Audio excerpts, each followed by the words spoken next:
Good evening everyone. Okay, Mahi Kumar, अभी class होगी ना? हाँ भाई, अभी बिल्कुल होगी class. I am available live, so yes, there will be a class. Good evening, Nikki, Vishwas, Jyoti, Chetan. Good evening, everyone. So,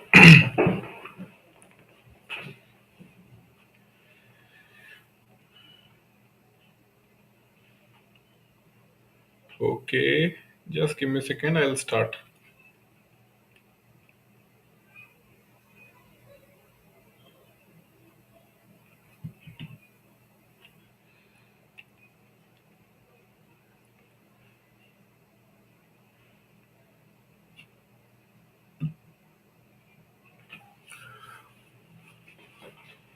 Okay, so in the last class, I have discussed about types of inflation, how the inflation is being calculated.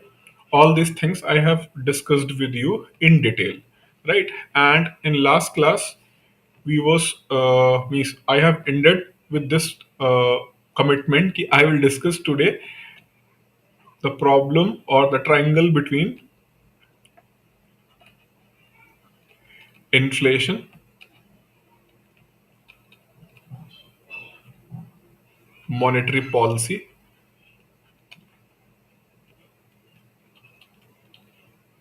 fiscal policy, right? Monetary policy, fiscal policy. So this is what I have to discuss today. But the question which I have given you, to write, that question is also related to this topic. So what I am planning is कि I will discuss this entire thing when I will discuss that question, how to answer that question, right? And one more thing, as I promised you to give you the one-to-one feedback. So those people who have submitted their copy through Telegram channel, you can just ping me with your number. So I will fix one meeting, like Zoom meeting with you, and I will give you the one-to-one feedback through that meeting, right? Later on, I will do the Zoom session with all of you, but those who have written the answer first time, for them, I as I committed to all of you, those who are going to submit their answers, I will give the one-to-one feedback. So I will give the one-to-one feedback to you today. I will discuss that question in general with all of you, but you should drop your number. So I will fix a Zoom meeting, and I will take one-to-one meeting with all of you who have written the answers. Okay.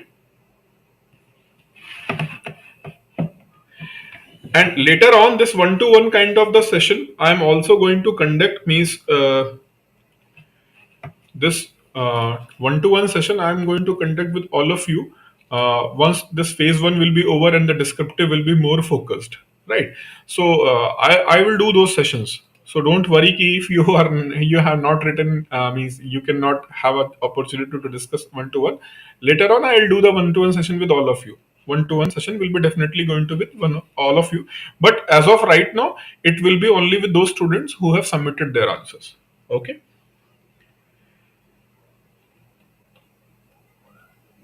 Rather than group, you can drop a direct message to me. Rather than pinging in the group, you can direct ping me, drop a direct message to me. Right? No need to ping there. Drop a direct message to me. I will set up the meeting and I will share the meeting ID with you so that we can have a discussion. Fine. Good evening, everyone. So again, I'm repeating, those who have submitted their answers in our Telegram channel. Mahi, we have a Telegram channel for where to submit. Submit option is already over. Submit option is already over. Why? Because okay means info at the rate crack grade b.com. Here you can submit. Right. Here you can submit.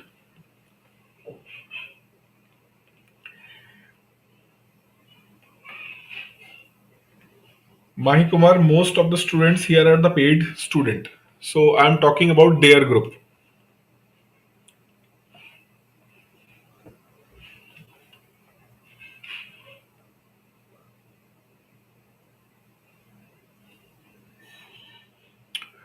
So anyone who is here and he's a paid student and he's a part of Telegram channel for the paid student, from there you can ping me directly with your contact number. So I will set up the meeting and I'll send you the meeting ID and we will have a discussion.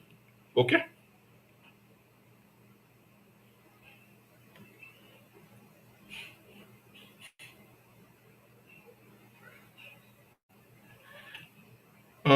Link is not there. You can contact. I can't find paid group, sir. Tamanna, sir, how to join the Telegram? Acha, just give me a minute. Just give me a minute. I will talk to Ashok ji.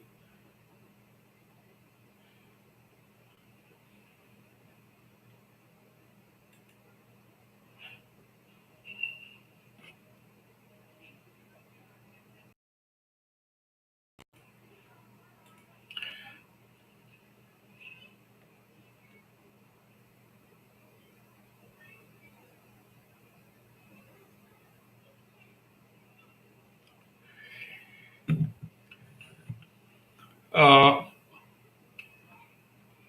Ashok sir's phone is engaged right now, so maybe I will drop a WhatsApp message to him.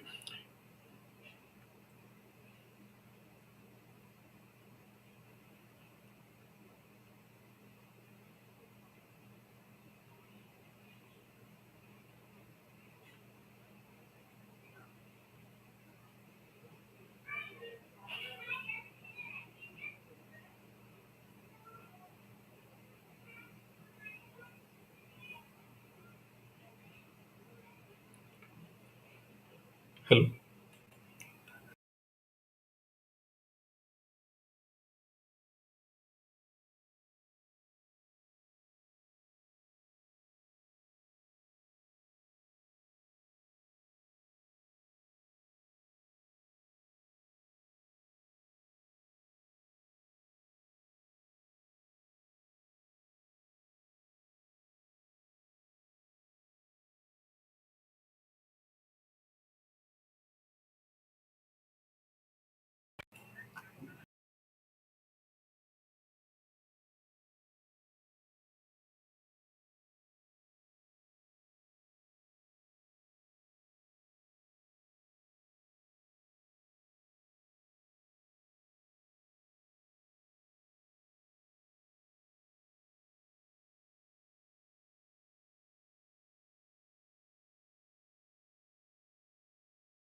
I always forgot to unmute. I accept.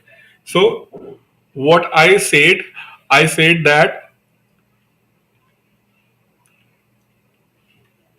I said that uh, Ashok sir has informed me by tomorrow you are going to get the icon of joining the telegram group in the application itself, right? So no need to worry. 99% tomorrow you are going to get this icon in the app itself, right?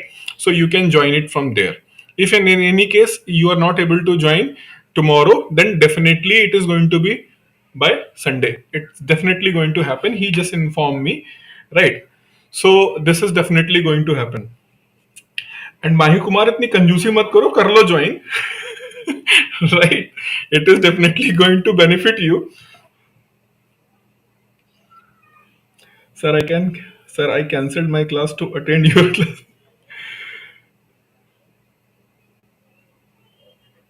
Dharmendra Singh sir आपका course bill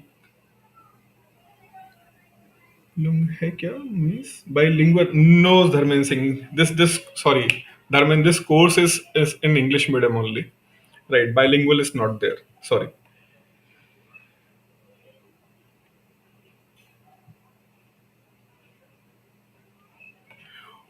Okay then. Lot of talks already. 20 minutes happened. So please now focus.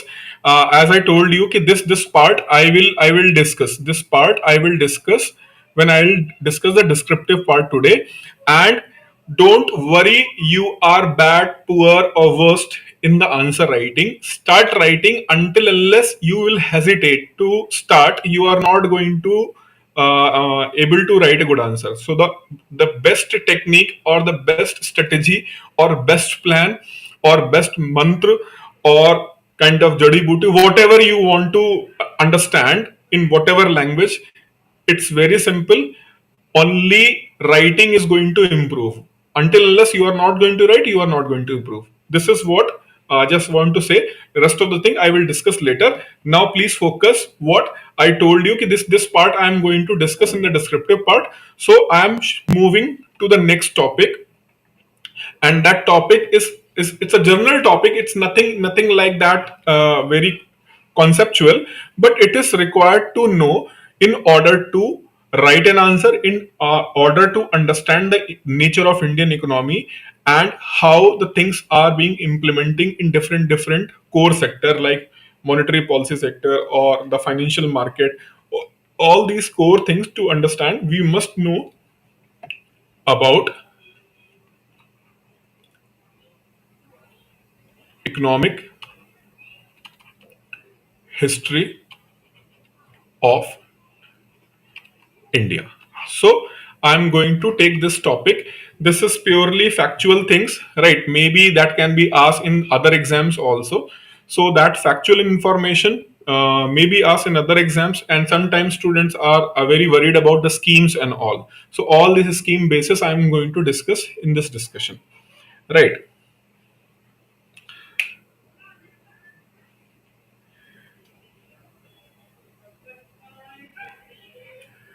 Unpaid वाले जो first day लिखे थे answer, सिर्फ उनका मैं check करूंगा, बाकी आगे का नहीं चेक कर पाऊंगा my dear.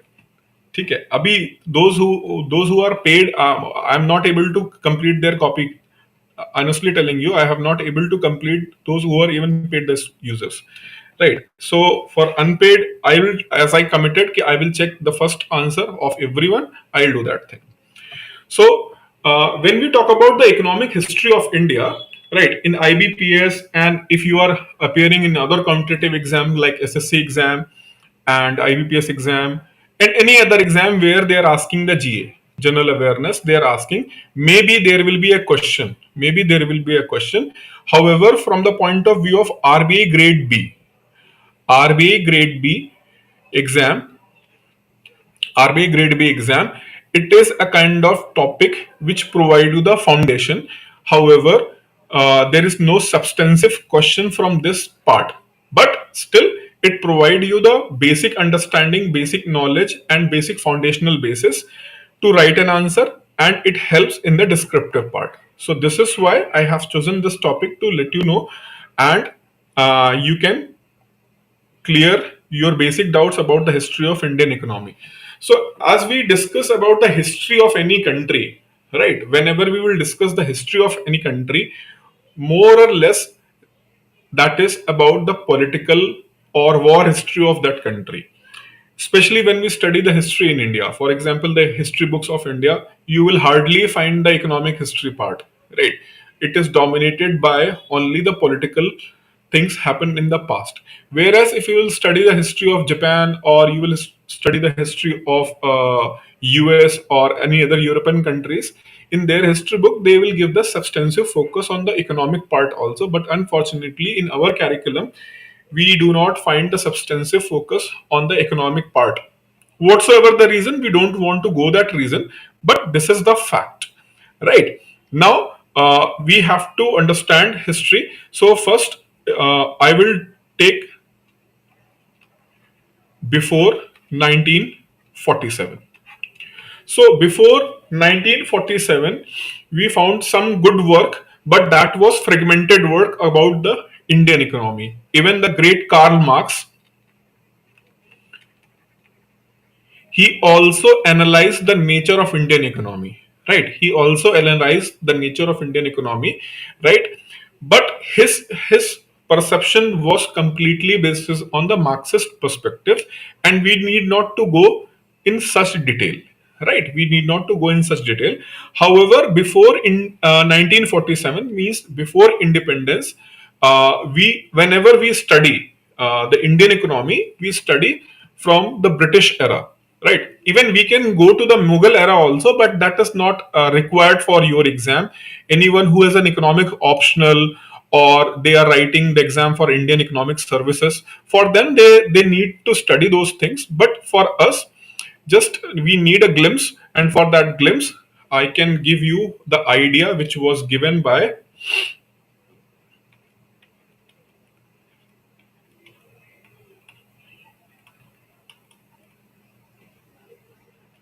Dada Bhai Naroji, the grand old man from India. He was known as the grand old man from India, Dada Bhai Naroji. And in his work, can anybody tell me the name of his famous book?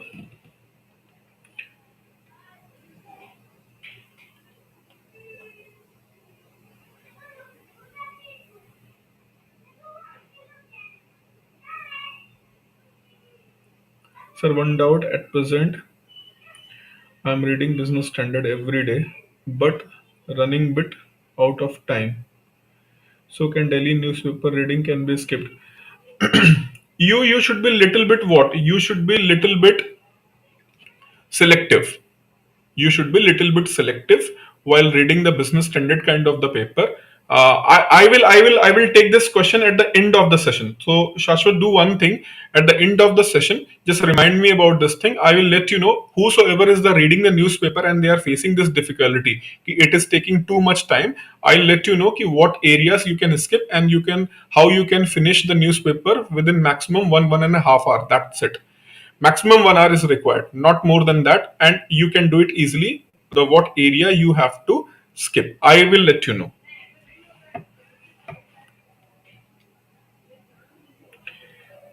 Yes, very good. So Dadabhai Narozi's famous work, Poverty and Un-British Rule in India. Poverty and Un-British Rule in India. This was the book, and in this book he has given the concept of drain of wealth. So the name of book was Poverty and Un-British Rule in India, and in this book he has given the drain of wealth. Even while writing an essay, for example, in SEBI, SEBI, in SEBI you have to write an essay. So in essays, or while writing about the Indian economy, if required, you can use this concept. I'll explain it right now. So drain of wealth, he has given the concept. And means apart from Karl Marx, another economist, another British economist also studied about the Indian economy, and it was his work which inspired British to explore especially the India, right? And he is regarded as father of economics, Adam Smith. Right. Adam Smith, in his various work, he many times discussed about the India and especially the economy of Bengal. Right. And he mentioned that how the economy of Bengal is flourishing and how the workers are well paid there. So a lot of things he has discussed about the India. Right. And that also inspired the Britishers to explore India for the business and economy purpose. Right. And after almost 150 years of exploitation of India, Dadabhai Nauroji in his work, he named it as a poverty and un-British rule. Why he mentioned the un-British rule? Because British have different set of rules, regulations, democracy, each and everything, uh, rights, each and everything in the Britain. But when will they come to India, they have different way of ruling. That's why he mentioned the name as a un-British rule. Un-British rule, because the set of rules and regulations applied in land of India and the set of rules and regulations applied in the land of Britain is completely different. Right. So this was the reason. And in Drain of Wealth, he mentioned that how systematically Britishers British East India Company, then British administration has destroyed the well flourished Indian economy, and they made Indian economy as a raw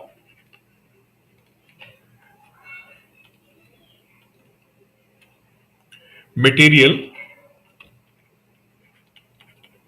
supplying territory. Raw material supplying territory. Right. So they have destroyed the nature of Indian economy. And nature of Indian economy in what sense? We are doing the trade and commerce. We are doing the trade and commerce, and we are doing lot of things.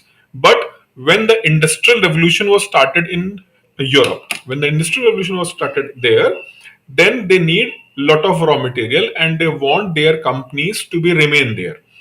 Here, what they are doing, they are purchasing the raw material at cheapest price. They make that goods in the European countries, especially in the Britain, and they come back again with the prepared good and they start selling here. For the British sellers, for the British firms, the tax rate is low, and for them lot of incentives were available, whereas for Indians it's very difficult. Why? Because machineries were not available. Right, machineries were not available. Most of the work is the handmade work, and if the more human labor is going to be deployed, then definitely the cost of the firm is going to increase. So that is why Indian made goods are not able to compete with the British made goods. So this is why a lot of industries were finally locked down, and people start moving from industries to agriculture. Right. Why? Because agriculture may be not able to give you the income. Right. Maybe it is not able to give you the income, but agriculture definitely going to provide you that amount of grains so that you can remain live. You can live. Right. That land, agricultural land, will allow you to be remain sustained. Right. Whereas if you are in the industries and industries are not able to compete with the British companies, then finally you have to end up your business. Right. So this is why, if you will look from 1857, not even 1857, even if you'll go back around 1790s, from 1719 onwards they have started there some basic manufacturing unit by the Britishers. But in the later phase, means especially after 1857, from 1790 to 1857, Britishers have established a lot of companies and manufacturing unit in India. But later on, their pace, the British India government's pace was very low, and they systematically destroyed the Indian industries. That is why Dadabhai Nauroji, when he analyzed the things in 1890s, he found that this concept drain of wealth. So the wealth is moving from India to Britain only. That is why he has given the concept of what? That is why he has given the concept of drain of wealth.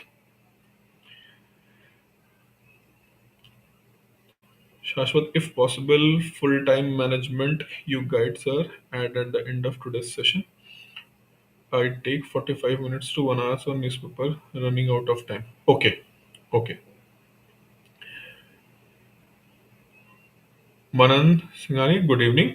So, I hope you got the understanding what is the drain of wealth. Drain of wealth means systematically destruction of Indian industries in India because Britishers want to serve their own interest. They want to purchase the cheap raw material, right? And they want to make goods in their country or nearby territories like Australia and some other territories, right? Where they see it is said that it is always said that India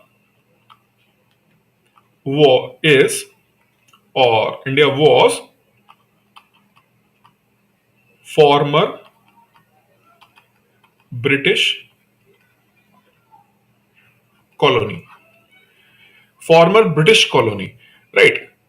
But when we use this term colony term is more applicable for USA, some part of the USA, New Zealand, Australia.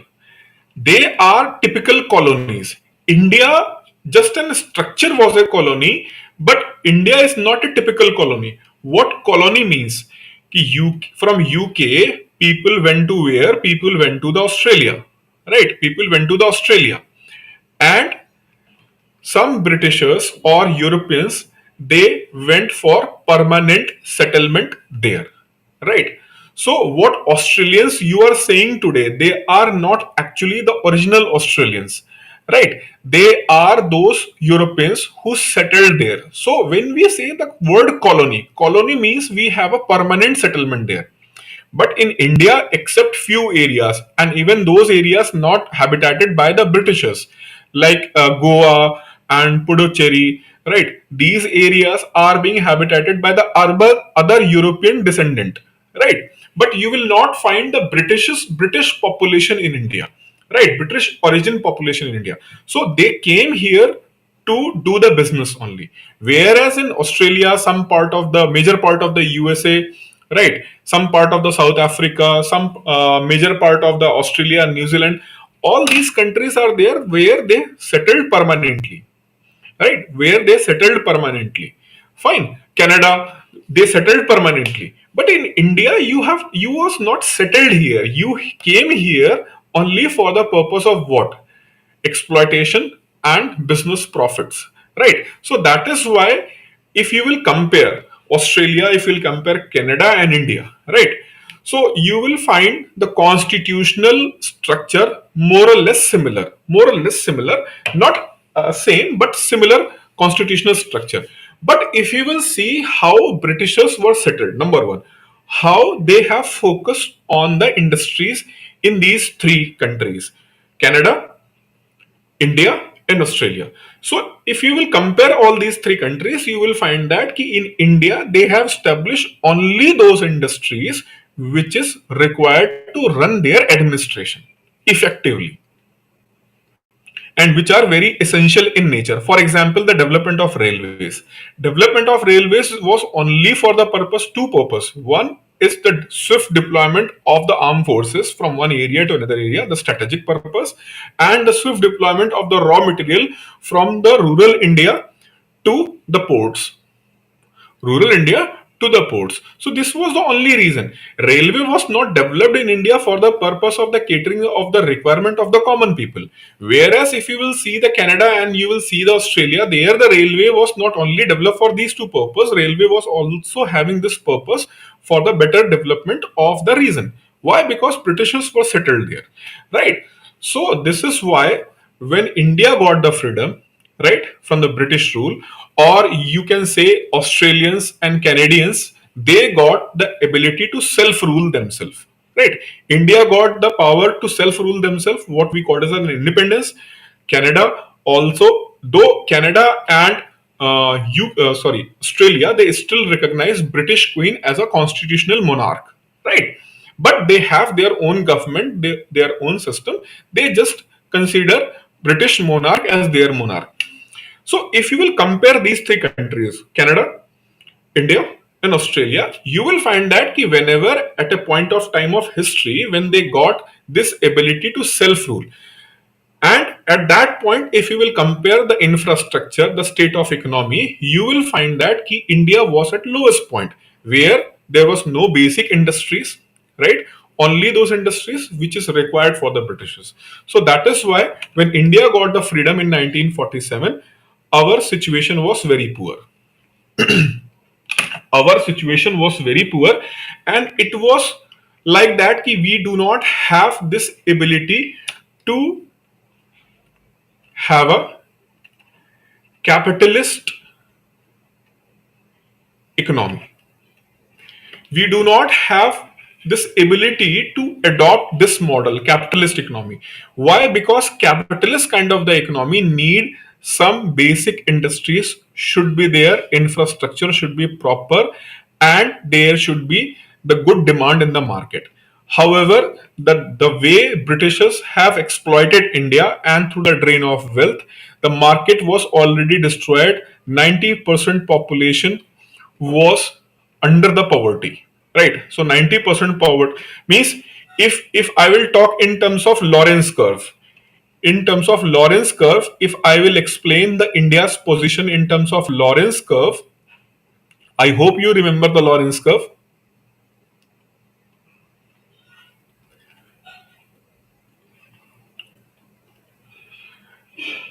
So if I will talk about the Lorentz curve, so it is like this.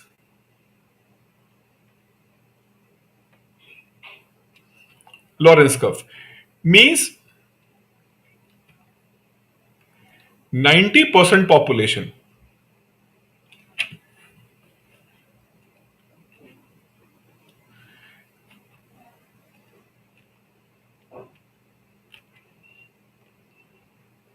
This part. So this part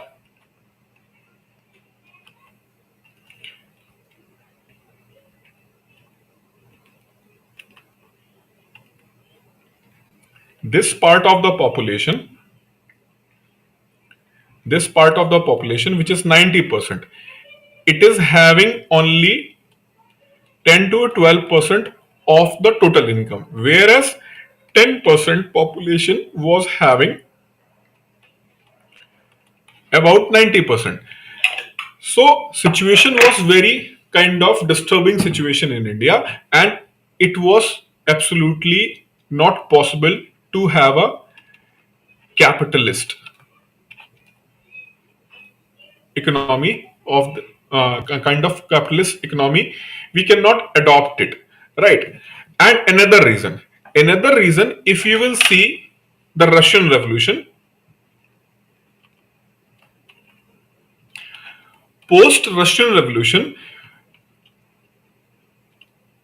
Soviets have started development through planning. They started development through planning, and they have 10 years plan.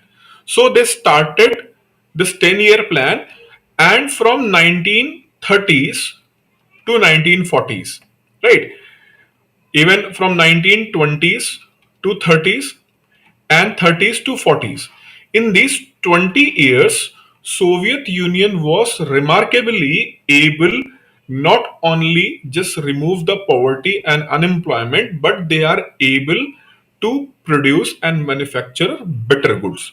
So that was in phase 1920 and 1930 to 40. That was a phase where a country which was having a large rural population, and they are not able to provide the basic facilities to their citizens, right? They opted the planned economic development, and they succeeded in the remarkable manner. So that is why it was a eye catching performance.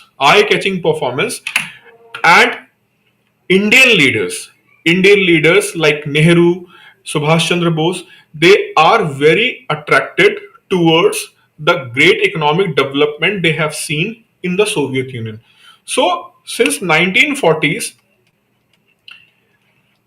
the frontline Indian leadership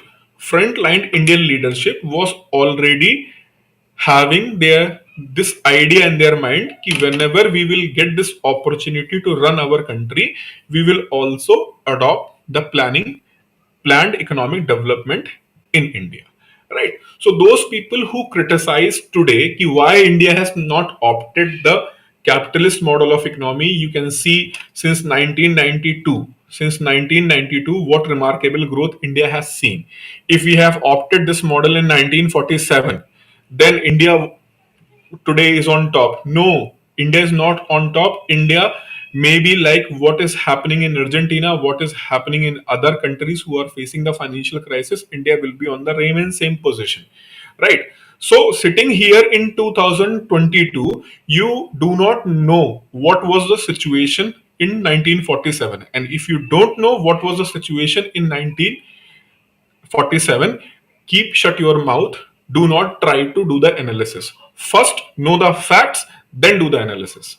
Right? Without knowing the facts, if you are doing the analysis, you are the most idiot person. Right? Keep this thing always in your mind. So, I am telling about in the very rational way. So, 1947 was not conducive to go for this plan kind of the development, focus on the capitalist economy, where we focus on free market. We focus on free market, right? So that is why India went for planned economic development, right?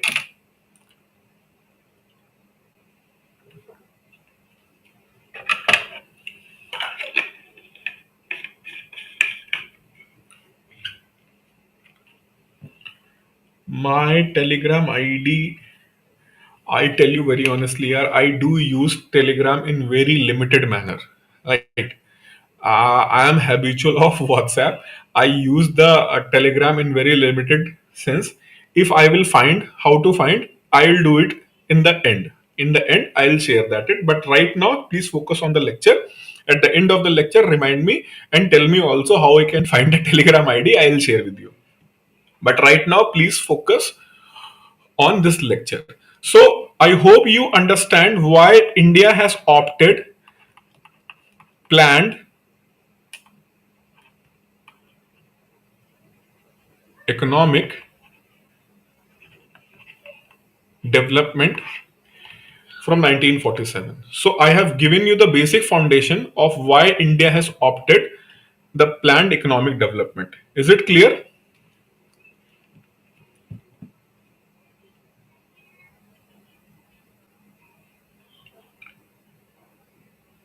Is it clear?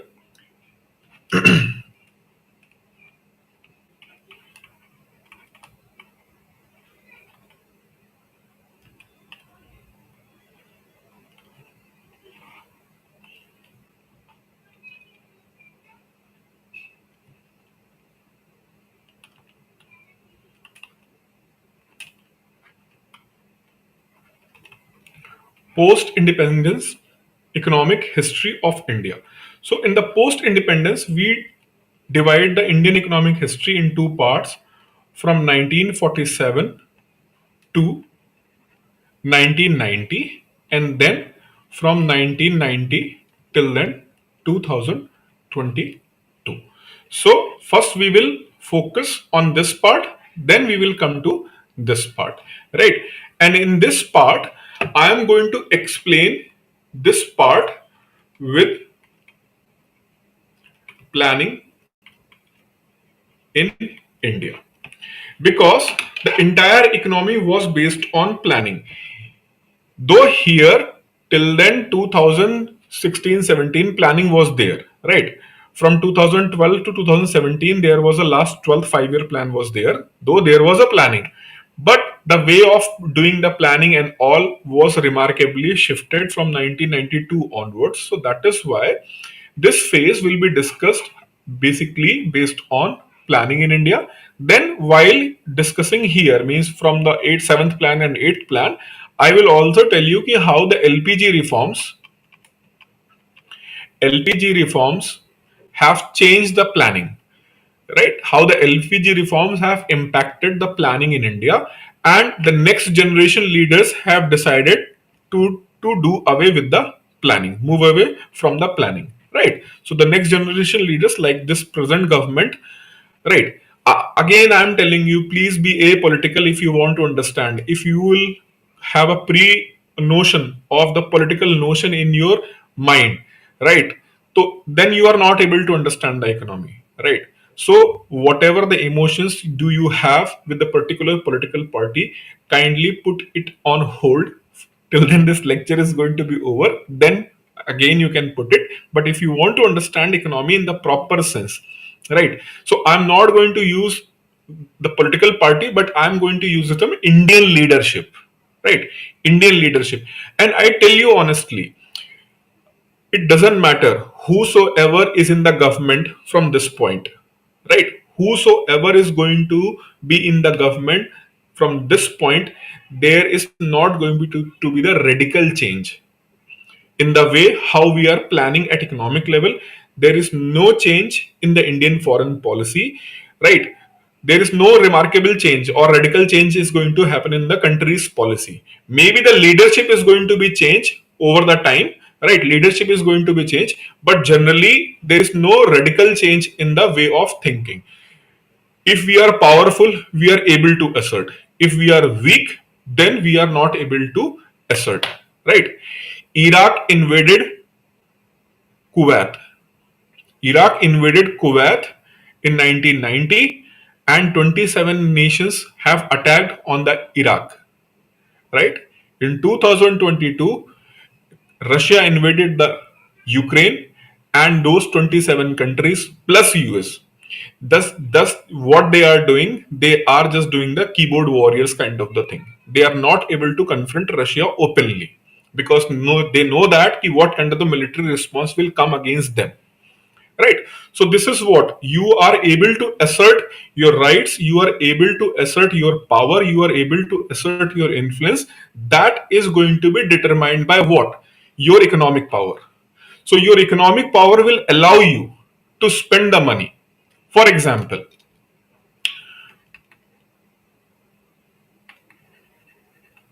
fighter jets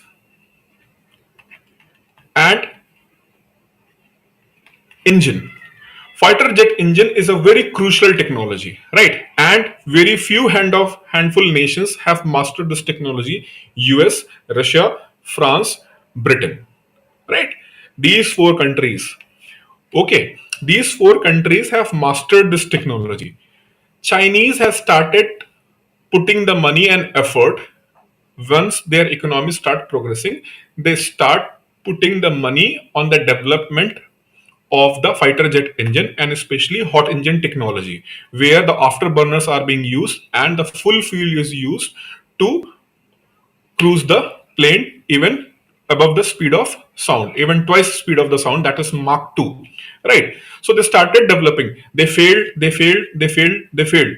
Since 90s, they are just tasting the failure only, but still they are putting the money there. Now they are ready with their WS14 engine, WS18 engine, WS20 engine. Now they are able to develop it, and they are going to develop it further, and they are going to master it probably by 2035, because that is time required to mature an engine, right? So by 2035, where India is also trying to develop the Kaveri engine. India is trying from 1985. But how much money you are able to spend on the research and development, that matters. That matters. China was having this plan since 1970s, but China was not having the money to spend on it. So that's why the China is what? China was way behind from these Western countries. But the gap which is filled by the China in last 20 years with respect to the European and Americans, that is remarkable, right? What they are not able to do in the 50 years, they did in last 10 years, and especially upcoming years they are going to match with the Western technology because they are spending huge amount of money in the research and development. Same thing is happening with India. India is also gradually increasing the expenditure on the research and development. So this is why it is said that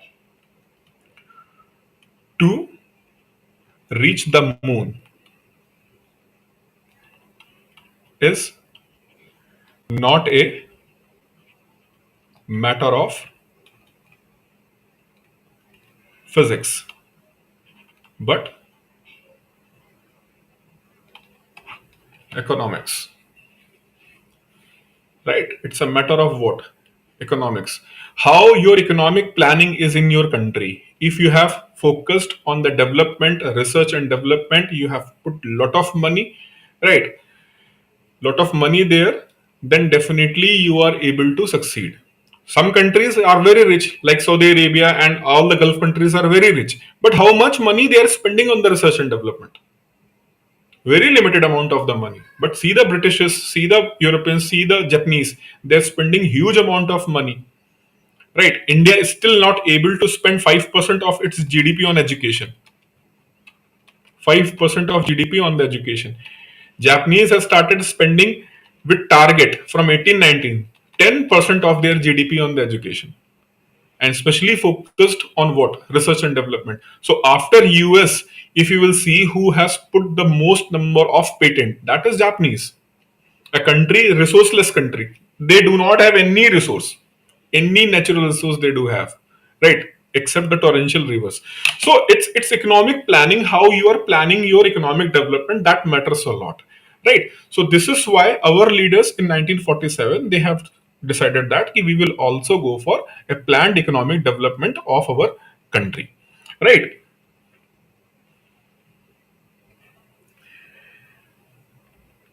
Let's see some comments. So, sir, for history of economy after 1947, there is book called India Unbound. I found it very informative. Yes, that's a good book. Vehicle policy remains same. Be leader, just priority changes. Shashwat, I think, board decision. I read some of the our break is a handicap. Isha Saleh, credit goes to the business. He was masterpiece. Okay. Delhi spent 25% of budget on education. We all know the result. Obviously, whosoever is going to spend the money on the education, you can see the differences, right? Now, so let's move to the planned economic development of India. For that, I have this PDF, and after the discussion, I will send a PDF on the group. I mean, to admin. Admin will share this PDF, right? So I'm going to discuss this planning in India, and that is with the purpose to explain the history from 1947 to 1992. Right?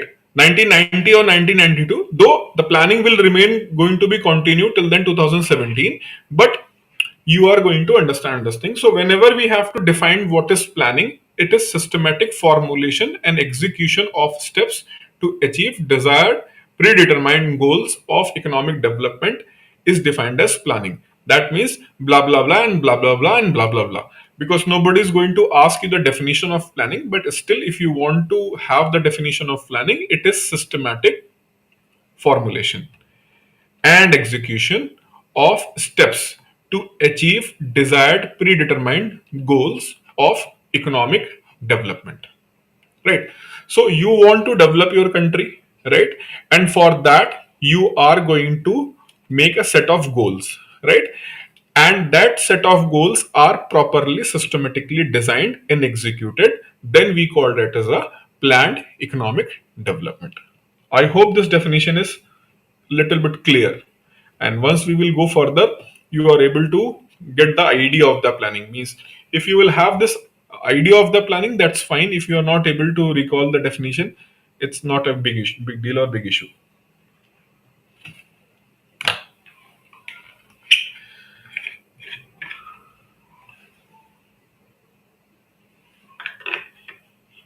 So basically when we categorize the planning, we categorize the planning in the two ways. That is, one is indicative planning and other is prospective planning. Under this type of planning, government will not participate directly in production process, but provide all kind of the support for rapid economic development by the private sector. Planning in the capitalist economy are the example of this planning. So you can see that right now in India, we are seeing that the government is selling one by one all the PSUs. Some PSUs are being completely privatized. Some of the PSUs are even not being privatized, but government is one by one is decreasing their stake in those companies. Right? Government of India is decreasing their stakes in company, and government is relying more and more on private sector. So we can see that right now we do not have any kind of 5 year, 7 year plan, but government is committed for the development, and this commitment in terms of what? In terms of facilitating the rapid economic growth driven by private sector. So this is what change India has seen in last few years, right? We move towards what? We move towards indicative planning. We move towards indicative planning in the simplest way, right? Some you was just having a tea on the street, and somebody came ki bhai sahab, please let me know where this place is, right? So you told him that कि क्या आगे से right लेकर left जाके सीधे चले जाना, right? You just tell him कि this is the way you should take the left, then right, then straight, you will find the place, right? So this is the indication, that is the indicative. You just informed him ki what is the way to reach there, right? Whereas if you are going for the perspective planning, if you are going for the perspective planning, economic planning in the socialist country is an example of perspective planning. Under this type of economic planning, state have a control over the means of production, and under the leadership of the state, economic development of the state moves forward, right? So just with that example again, if the person have asked you ki bhai sahab where this place is, तो you just put your hand on his shoulder, आओ छोड़कर आते हैं तुमको. वो कह रहा नहीं नहीं नहीं भाई साहब, अरे नहीं नहीं आओ छोड़कर आते हैं, अरे चलो छोड़कर आते हैं क्या पक्का, अरे हम चल रहे ना. Means you told him that कि okay fine, I will drop you there, just let's walk, right? Let's walk, and what the path I am going to tell you, this is the path you have to follow. So you are going to be with him till then he is not going to reach his destination. Sometimes it feels like okay, I'm comfortable with that. I'm comfortable with that कि somebody is giving a company to me because I'm new in this area. But sometimes it's what? It's like it's a question mark on my ability. It's a question mark on my ability, means what the direction you are going. What do you think? The direction which you are telling, I'm not able to reach there. Right? So this is why the economists have different opinion regarding perspective planning and indicative planning. Some feels that no, indicative planning is good. Some feels that perspective planning is good. But as of right now, if we will compare the world economy overall, we will find that indicative planning has shown more success in terms of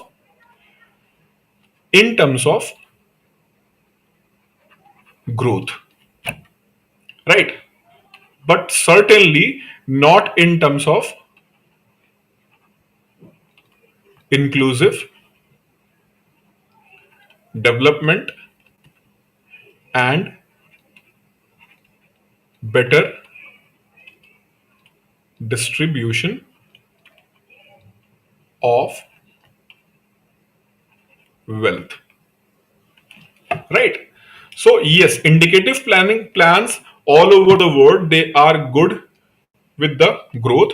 But when we talk about the resource distribution, the wealth distribution in the population, indicative planning has not shown the remarkable success, right? Where the prospective planning has shown the remarkable success, for example, in China, right? Though China is also kind of the capitalist economy right now, but still they have some basic features related to the socialist kind of the economy, right? For example, mostly Chinese companies, they are indirectly controlled by the Chinese state.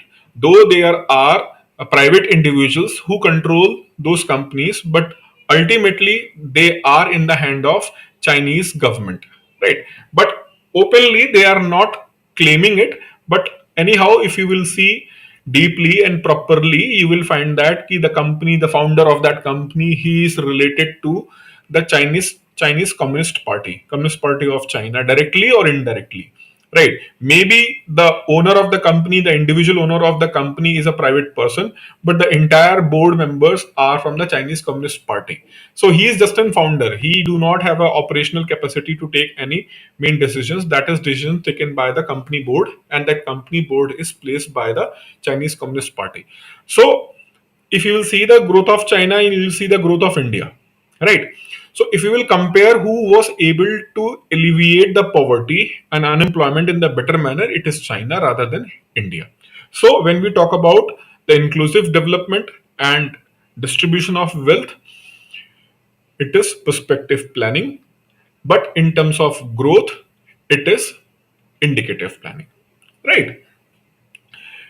But one more thing I want to tell you here is one more thing I want to tell you here is what I just said, that in terms of inclusive development, better distribution of wealth is good where? In the prospective planning. But at the cost of democracy. They are able to alleviate the poverty, they are able to distribute the wealth, socialist country, but they will not give you the right of democracy to choose your leader.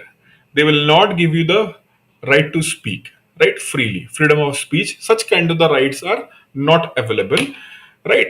So that is why India in 1947, India in 1947 was a dilemma. India was in dilemma. Why India was in dilemma? India was in dilemma if we will take a model of what?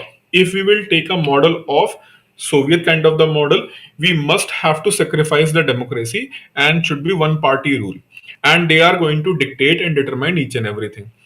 If we are going to take an indicative kind of planning, it is going to be problematic for us because we do not have the resources, we do not have the infrastructure to push this kind of the planning in India. So Indian planners have taken a middle path. They have taken the middle path, and that middle path was like what? When India went for planning, India took a middle path, and this middle path, economic system, is based on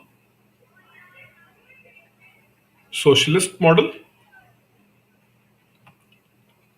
and political system was based on capitalist model, that is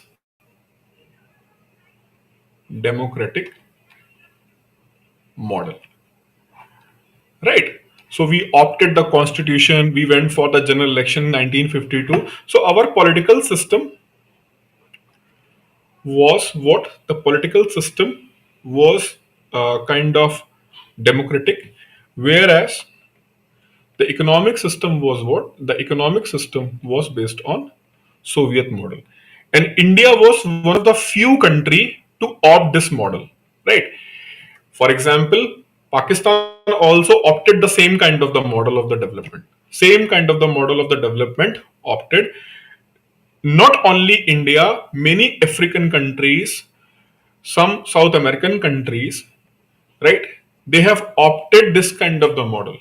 But you know the beauty of our country. The beauty of our country, India has never seen a military coup, military overpowerment.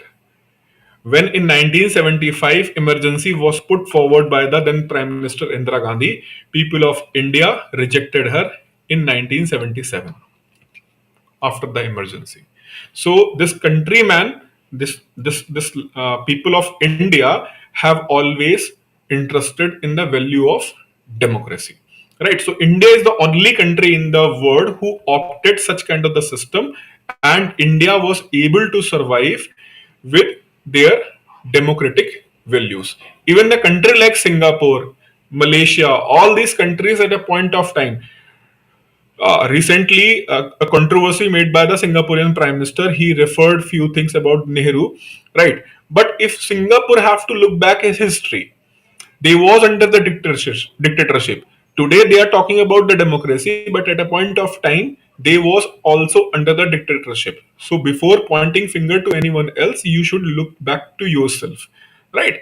So India have never compromised with the democratic values, right? For you people like Singaporean people or any country's people, they have compromised, their leadership has compromised with the democracy for their development. India has never compromised. India has put the emergency in 1975, but that was not for the economic but for the political purpose. And people of India has responded, and since then, no such kind of the attempt were made. Right. So this is what you can write whenever you are supposed to compare India and China in any answer or in any interview. Right. Ki China is growing. Yes, China is growing with very fast rate, but you are not being allowed. You are not being allowed. Every time government is watching you, government is monitoring you. Here, government is also watching and monitoring, but it's not like that in China. Okay.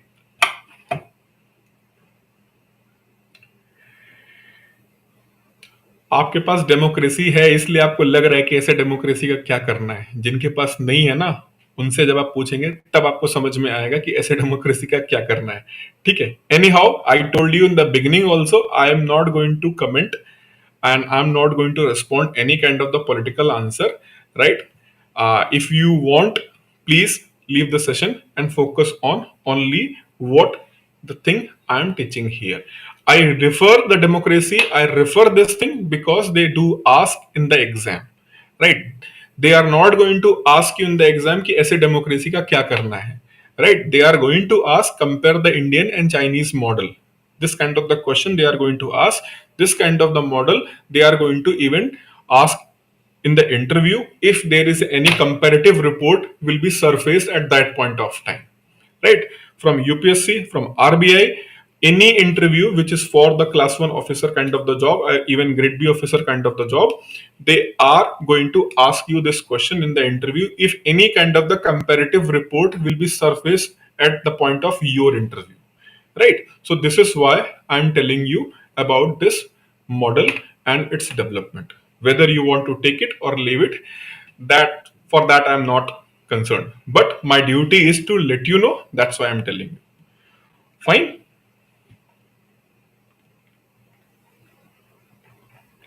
Now come back to this planning part.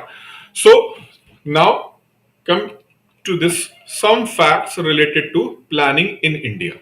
So National Planning Committee, I told you na कि Indian leadership was inspired with the growth and development of him.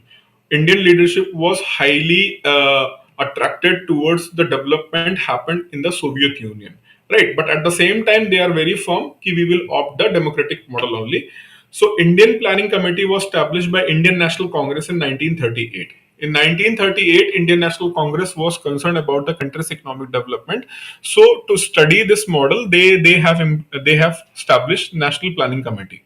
Again in 1944, the group of industrialists including the Tata, Birla, has prepared a plan for industrial development of the Bombay region.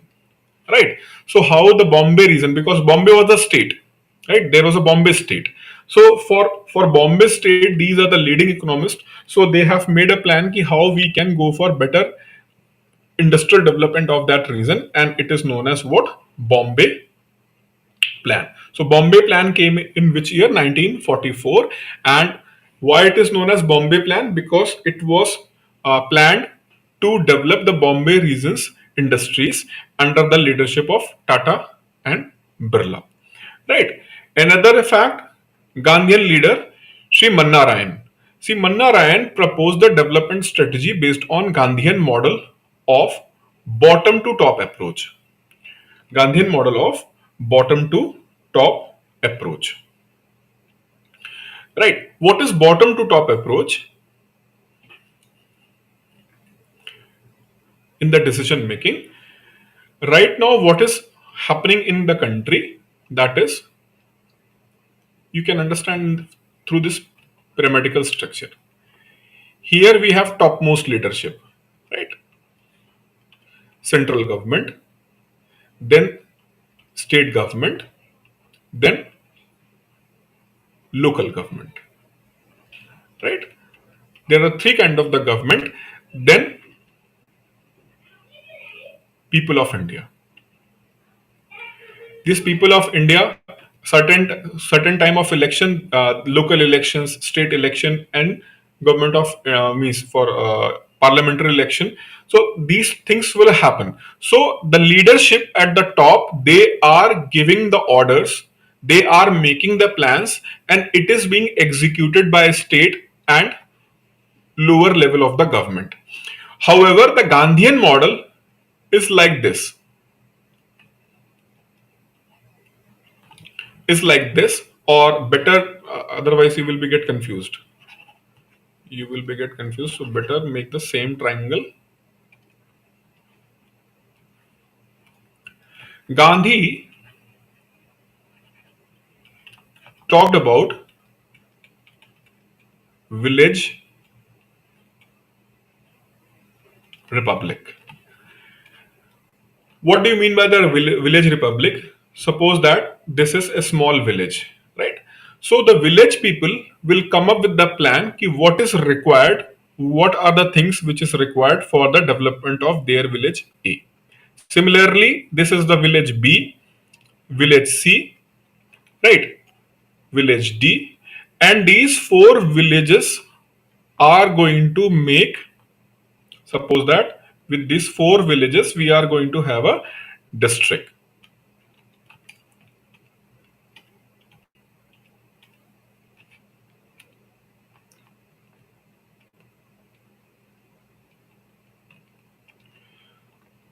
So these four villages is forming a district.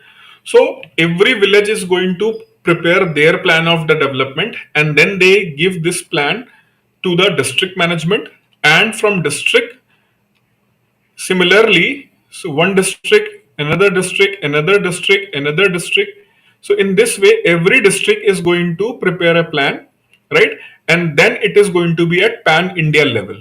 And that pan India level, government is going to finally allocate the money and the person to implement those things. So right now, what is happening? Top government is planning, and the implementation is being done at bottom level. But when it is bottom to top approach, bottom up approach जैसे हम बोलते हैं, bottom approach means what कि from bottom we are going to start the planning and it is going to be executed through the top level. Whereas in the top to bottom approach, top level is going to take a decision and it is going to be implemented at the bottom level, right?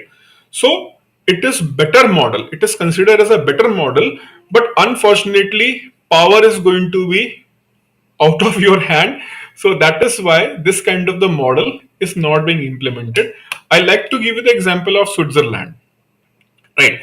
So in the Switzerland, how the law is being made, same way law is made. Every single law is made through this way only. If any law you want to make, parliament is not going to initiate the law making process. At very small level, that is canton level, it's known as a canton. Like we call it as a village, they call it as a canton. So at the canton level, they are going to do this process. And every canton is going to vote. And when the canton is going to vote, then state is going to vote. And then it is go to the Swiss parliament and there it is going to be implemented, right? So the real democracy comes with this village republic concept. However, we should not focus on the political aspect, we have to focus only on the economic aspect.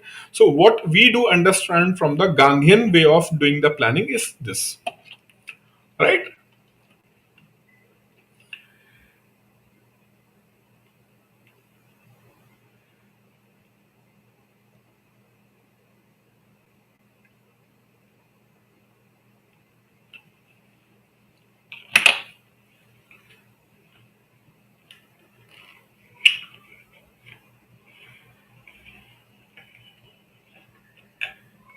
Nikki, see, rack seeing the rack pickers. It doesn't mean that ki China do not have the rack pickers. China also have the rack pickers at very large level. They hide many of the facts. They hide many of the facts, right? So it doesn't mean that. Okay, just give me a second. I'll share one image with you. Just give me a second.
Just give me a minute, huh?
Through these images, you can see what kind of the different system is. British corporation, Iraqi corporation, Indian corporation. You have two cows, you worship them. A Chinese corporation means the Chinese system. A Chinese system, you have two cows. You have 300 people milking them. You claim that you have full employment and high Bombay productivity. You arrest the newsman who reported the real situation. So this image is self-explaining about the Chinese system, right? So it's little bit sarcastic. It's little bit sarcastic, but here they tried. Is it visible? This image is visible to you or not?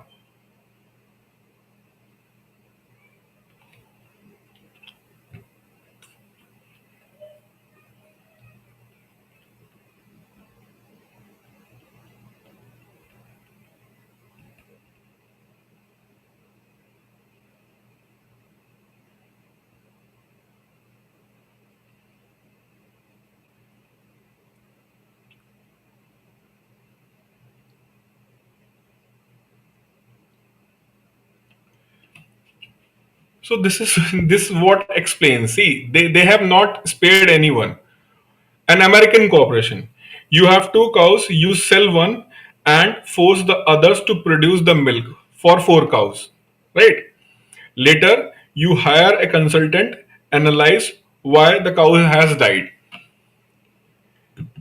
So you invaded Afghanistan, you invaded Iraq, you have destroyed that country, now you left those countries. Same situation they have explained about the American corporations. Means it is the term corporation is used, but actually it is showing the nature of that country's thinking and their policy makers.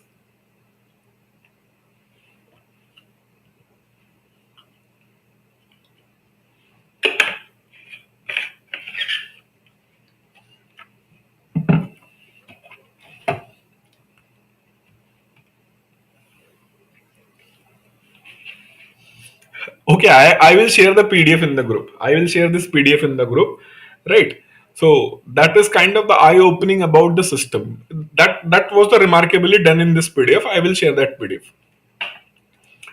Okay, now come back to this thing. So I was saying that Gandhian planning, then Bharatiya Mazdoor Sangh. Bharatiya Mazdoor Sangh and communist ideology M.N. Roy represented People's Plan based on the development strategy of Soviet Union. So there was a Bombay Plan prepared by the capitalist.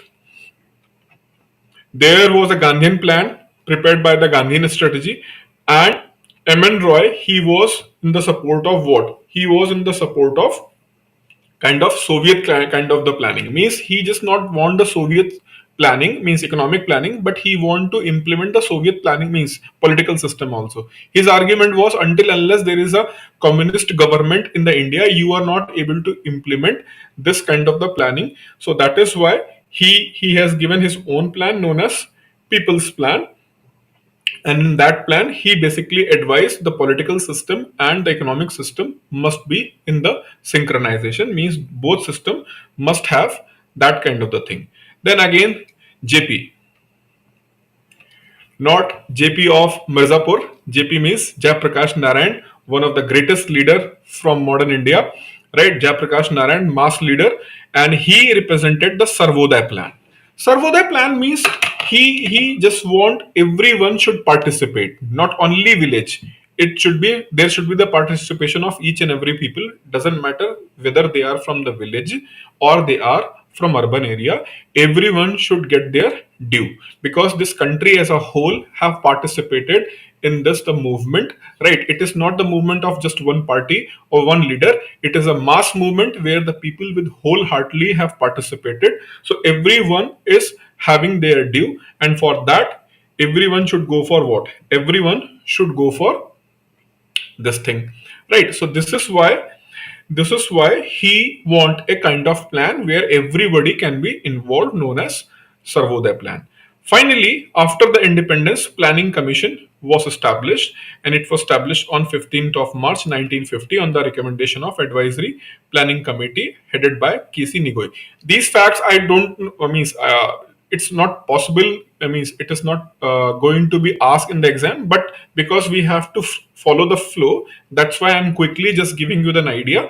15th March 1950 it was established, and on the recommendation of KC Nigoi, and it was an executive order. So Prime Minister of India has given an executive order, means Planning Commission do not have any parliamentary backing, means it was not formed by the parliamentary law. So what it means that two two things will be happen. First of all, whatever the Planning Commission is doing, Parliament in general, they cannot ask question to the people who are working in the Planning Commission directly, because it is not governed by the parliamentary law.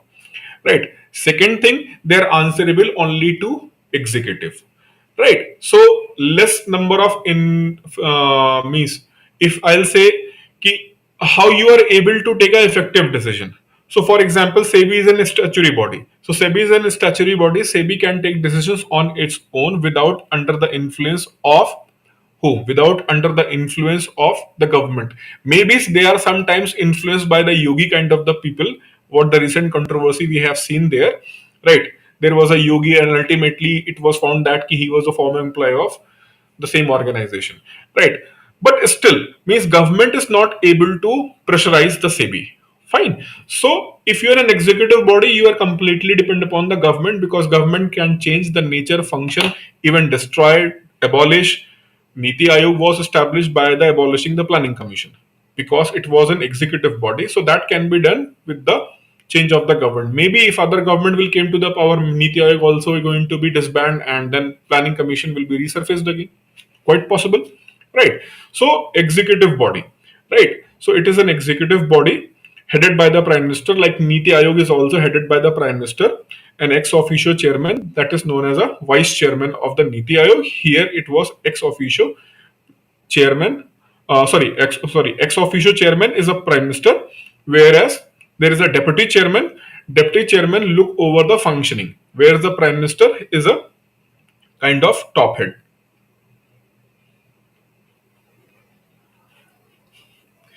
Gangadhari Shaktimaan निकला.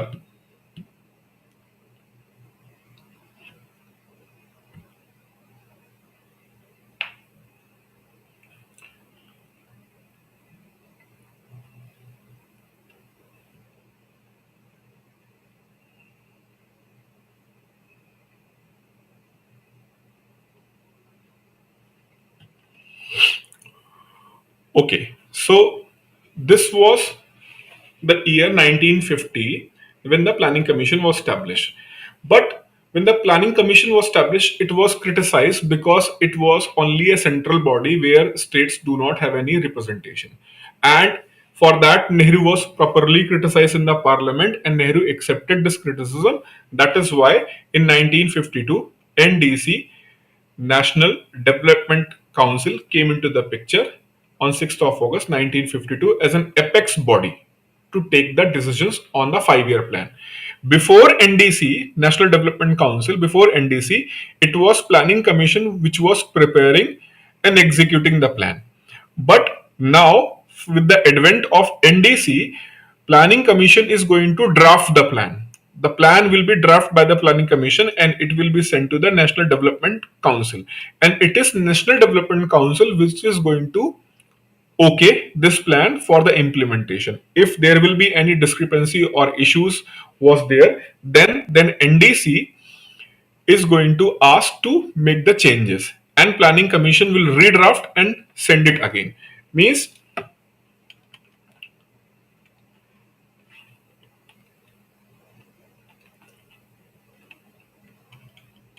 PC, Planning Commission, not Priyanka Chopra, PC is going to draft a plan, and that plan will be sent to NDC, National Development Council. If National Development Council found that ki plan is okay, right? Plan is okay, then they will return to Planning Commission with the approval. If there is any issue, they will return it, make the certain changes there. Only then it will be passed by the NDC. This was on paper. This is on paper. This thing was happening on paper, but in reality, what was happening? In reality, what was happening?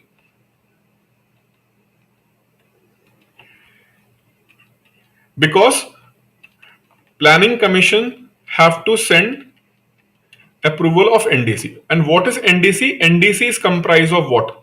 PM is a chairman, NDC, whereas Union Cabinet Minister and Chief Minister of the states and UTs and Administrator of the Union Territory was member. Right? By mistake, it is mentioned a member of Niti Aayog. You can ignore it.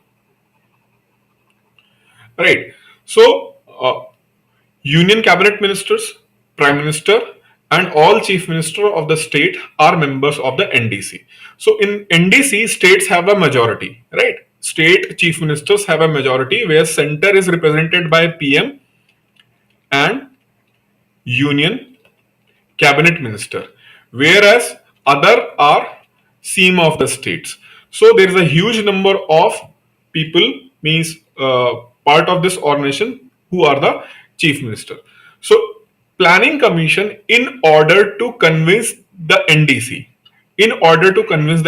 what planning commission was doing, they were drafting a plan, and after drafting a plan, they called the chief minister of every state. While drafting phase, they asked chief minister to have a discussion with him. Right. So in 2012, the then chief minister of Gujarat was invited by the planning commission. Right. And what happened there, I don't want to go in it, but as per Prime Minister of India, who is Prime Minister of India right now, and then Chief Minister of the Gujarat, after that conference, he came out of the planning commission and media was waiting. Media was waiting for him to make his statement, right? And he said many things, but while saying many things, he said that next time when I will come, you will not find this commission here. He made this statement. He made this statement in 2012. Whenever I will visit next time, you will not find this organization or this institution here. I will make sure that. So he promised and he delivered. Right. So whatever the political thing, just forget. What he pointed it out, that states do not have their role to play in the process of planning. So it is futile to make my point here, because state are not getting their dues. Is Niti Aayog is providing their dues of the state? That is also a question, right? That is also a debatable question, right? I'm not saying that he has did each and everything. Still, it is a debatable question. But if you will compare the position of the states in planning commission and the position of the states in Niti Aayog, there is a difference, right? There is a difference, but again, it need a length of the discussion, so I don't want to go it. But there is a difference. I'm not saying that was good and it is bad in the Niti Aayog, or in the Niti Aayog it is a good and in the planning commission it was bad. I'm not going to compare, because that is going to be a little bit more political in the nature, and for your subject requirement it is not required. But why I'm telling you, because I just want to know you the reason behind the rise of the Niti Aayog, because the most dissatisfied leader of that point of the time, the state chief minister, he was not satisfied with the way how the Niti Aayog was working. This is why when he came to the power, he disbanded that institution. Right. But still Chinese economy is growing after speaking all these lies. NDC not dissolved, sir, along with the planning commission.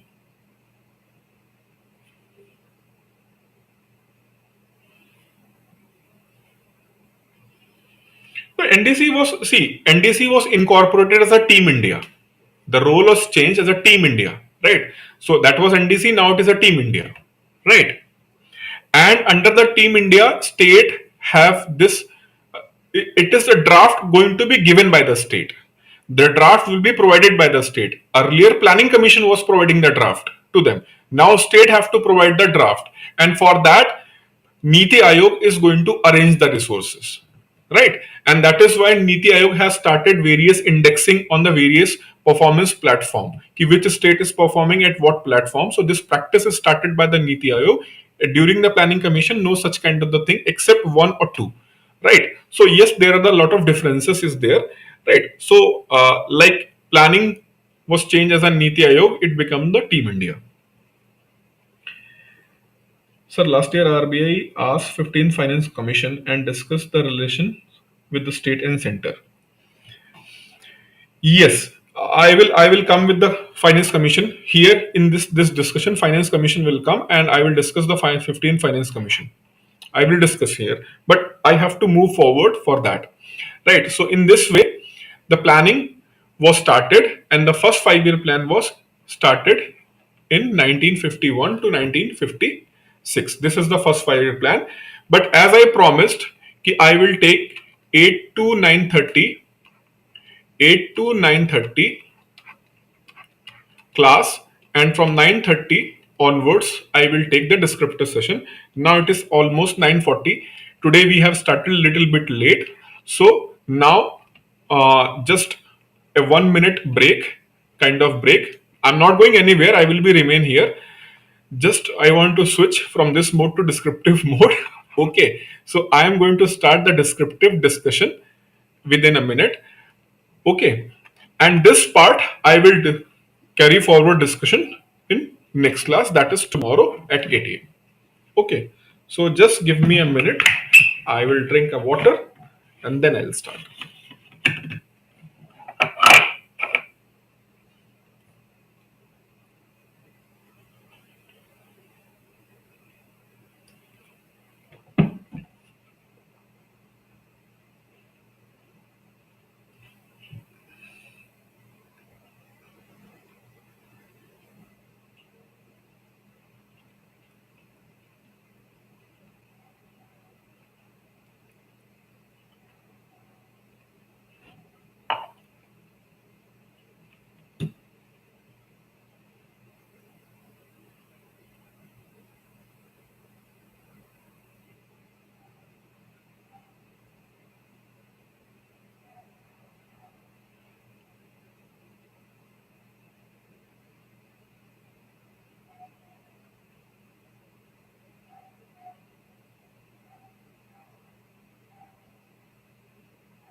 Sir, after this, please share your Telegram ID. Okay, I will share, but please let me know how I can find my Telegram ID. Where I can find my Telegram ID, what kind of the ID they are going to generate, because I don't means what I know that ki through the number you can find the person on the Telegram. Any other way I don't know. So please let me know. I'll do that thing. No issues.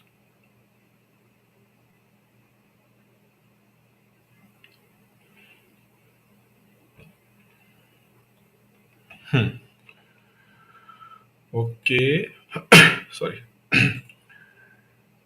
Descriptive.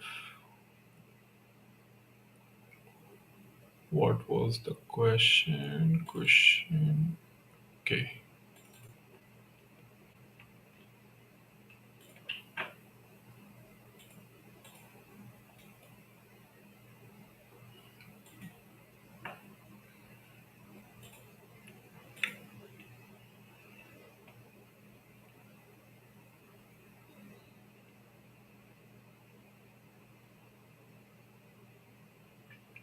In account section, you will get the username over there.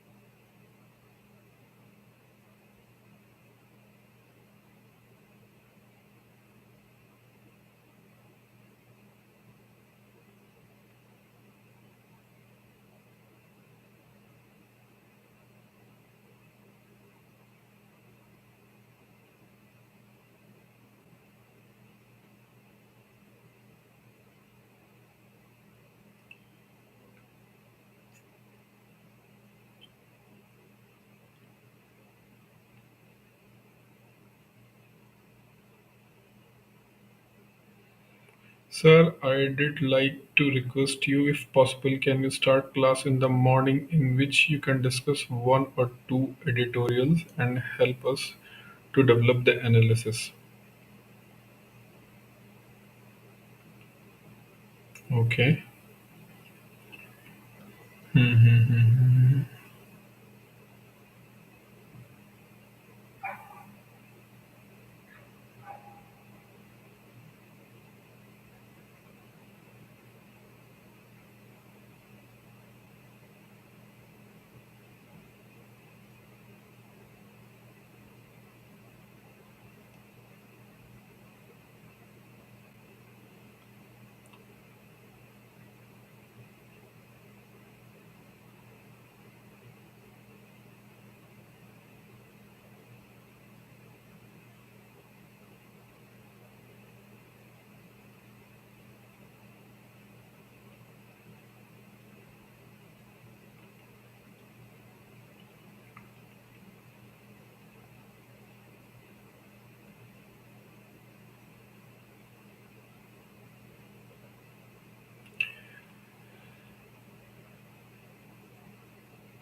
Vishwas, okay.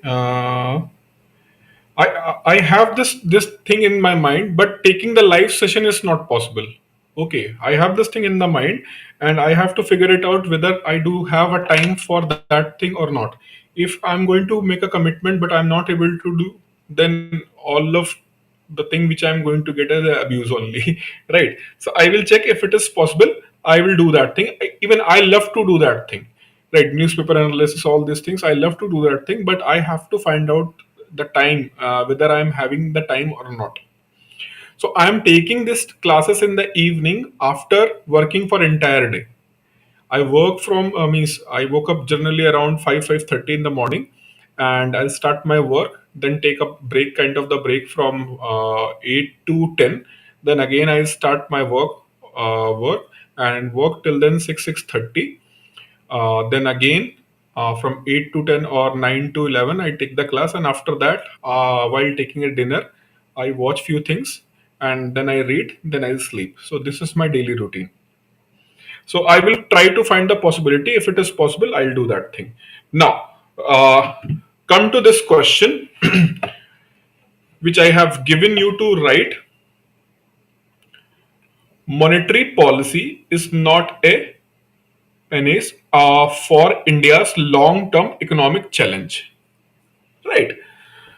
So, see, sometimes what they do in the exam, they use some kind of the different word, right, in order to terrify you with the word, right? With you are going to terrify with the word, even you know the things, but sometimes the terminologies or the term or English is being to used in such a manner, you are not able to go easily with the question. So, suppose that first of all those people who do not know the meaning of this word, right? Penencia, you do not know the meaning of this word. If you do not know, if you know, then it's fine. If you do not know, considering I do not know what is the meaning of this word, just give an example. I don't know what is the meaning of this word. Then how I am going to understand this question, right? Monetary policy is not blah blah blah for India's long term economic growth, right? So what sense I am getting from this question, the sense I am getting from this question is for economic long term economic challenge we cannot rely on the monetary policy, right? So this is what I am able to get understand from this. Now your question is, sir, how you can sure, how you can be sure?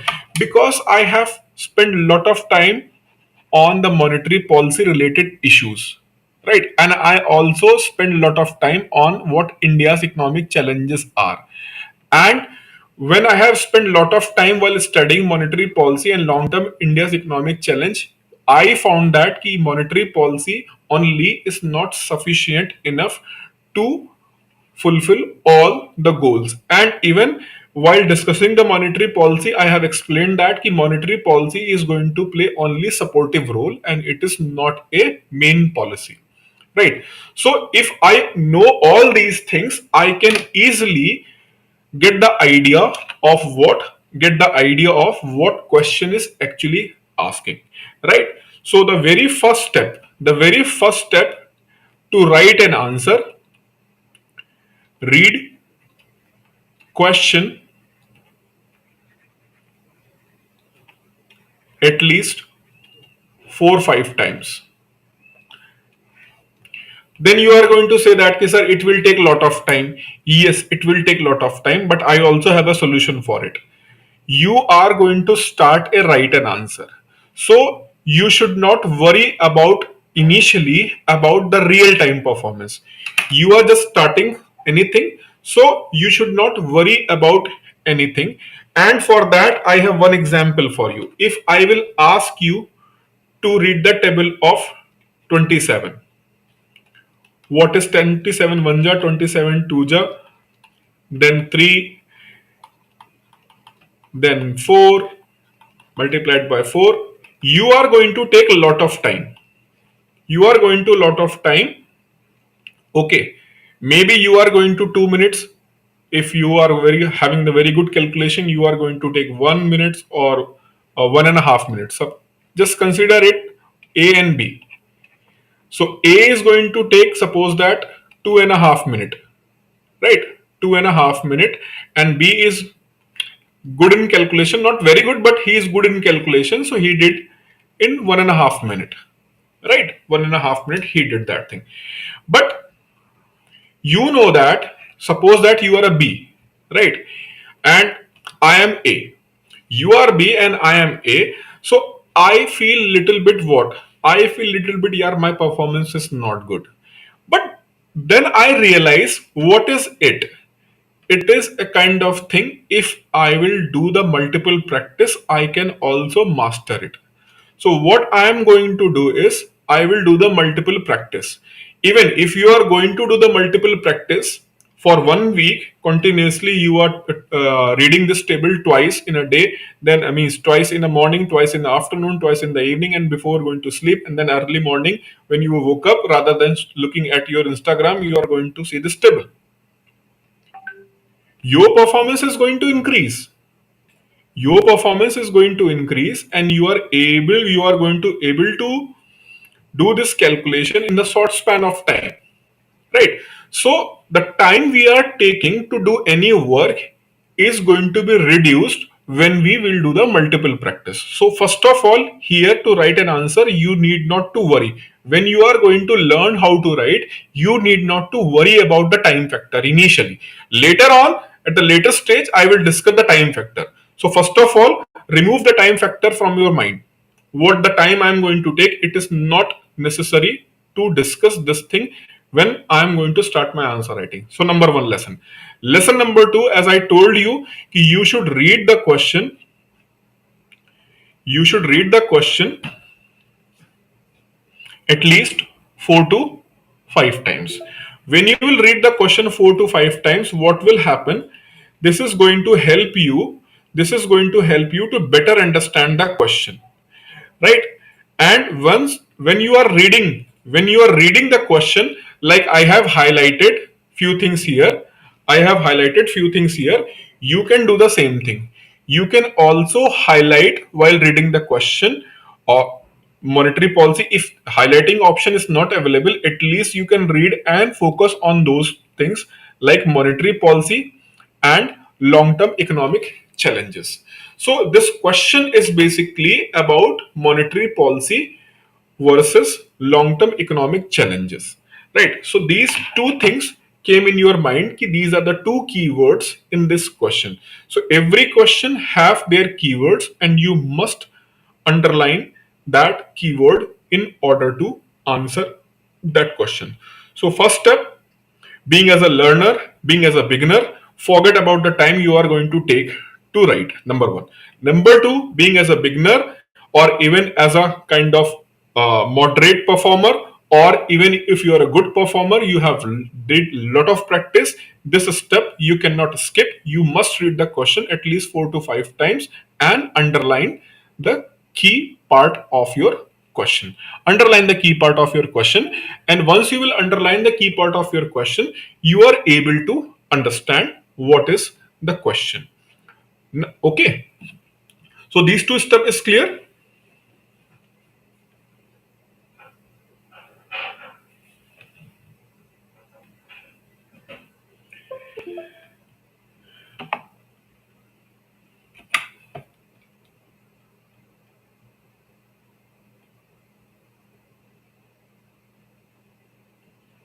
Okay, okay, Prakash, I'll do that thing. Sir, is there any article in the newspaper? How does the monetary policy will be effective with the financial inclusion? Is any relationship between two? Yes, yes, yes, there is an article. There is an article. Actually, I have that article. I will try to find where I have stored it. Right. So if I'll find it, I will share in the group. Now, so this step is going to be very important, right? What you are asking about, that the third step is,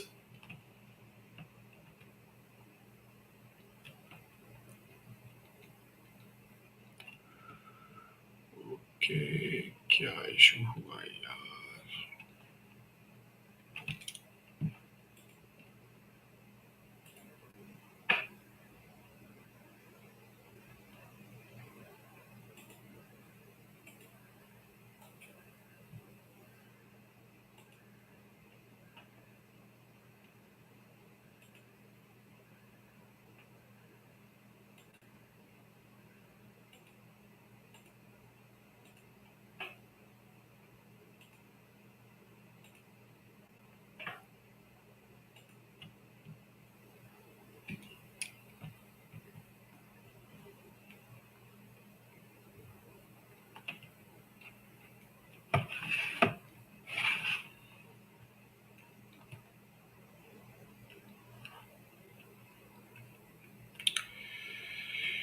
क्या problem?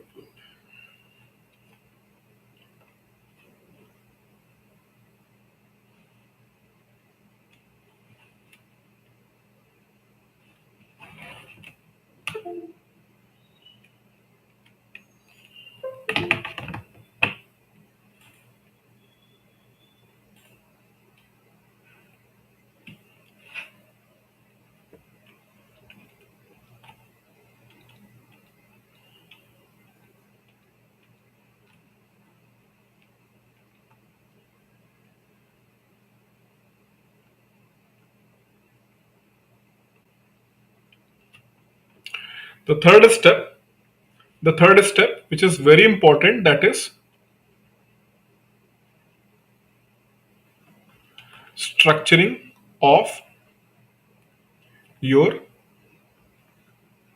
answer. The third step, which is structuring of your answer, again I'm telling you, please do not worry about how much time you are going to take before start writing, right? Initially when you are starting the descriptive practice, you need not to worry, because I have seen that most of the students, not only you, even the UPSC aspirant, they are worried about those things which it is not in your control right now. Always remember, you should try to control only those things which are in, means which are possible to control by you right now. Okay, so timing is not a kind of the thing which you control as a beginner, right? So that is why I'm again repeating, forget about the time, read the question 4 5 times, underline the key area, then I have to go for the structuring. And when I will go for the structuring of any answer have three parts, that is the intro part, that is then its body part, and then conclusion. Right, the intro part, the body part, and conclusion. And in general, whenever we have to write an answer, what intro should reflect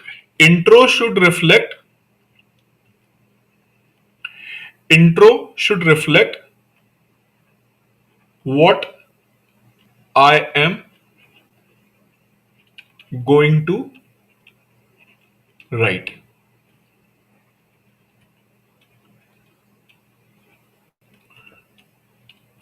Write in, or better,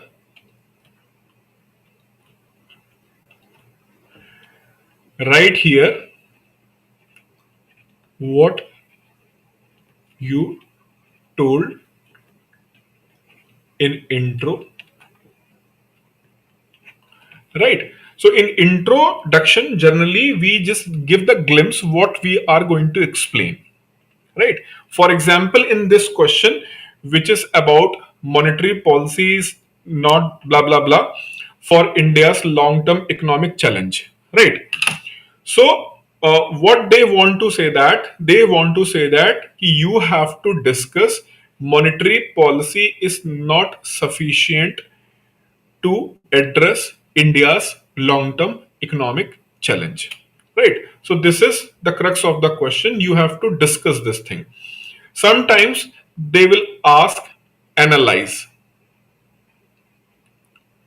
analyze. Sometimes they ask comment. Right, so analysis, comment, discussion, and in the worst case, they are going to ask you critical evaluation. Right, so what discuss means, they have given the statement, they have given the statement, and you have to write about that statement. Right, you have to write that statement. So your approach should be positive with respect to that statement. In general, discussions mean that, especially when we are taking this thing in the subject of economics. Right, I'm not talking about any other subject like political science. What the discussion means in the economics, when they have asked discuss, that means what, you should take that statement positively and start explaining in the same manner what statement is saying. So here statement is saying कि monetary policy is not sufficient to address the challenges, long term challenges of Indian economy. You also agree. Right, so you have to agree with it and you have to discuss that thing in the same manner.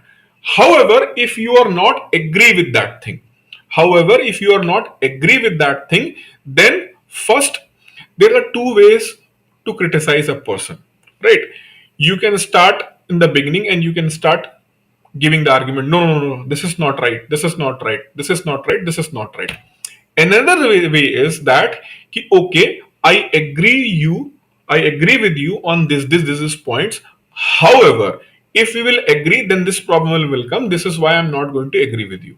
This is the problem we are going to face if I'll agree with you. So in nutshell, overall, I want to say that your decision is right, but your decision have certain if and buts, and if we are going to implement, we will have a problem.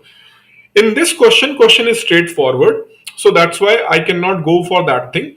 Here in this question we have to discuss, and what we have to discuss is monetary policy is not sufficient. So in introduction, we are going to just let us means what we are going to write is, in the introduction we will give the brief definition of monetary policy and what long term challenges India do have. Right, we will give this brief understanding. So in the introduction we are going to write it that economic development of any country needs a close cooperation between various policy measures like monetary and fiscal policy. However, monetary policy is defined as the policy which is to control the supply of money in order to control inflation while keeping growth rate in the mind, right? So this is what you have to write in the introduction. Then you have to write in the body, you can start writing, as we have discussed above, monetary policy is for the purpose of controlling the inflation and supporting the economic growth. The statement itself explanatory, that is, monetary policy is not going to overall support the basic long term challenges like unemployment.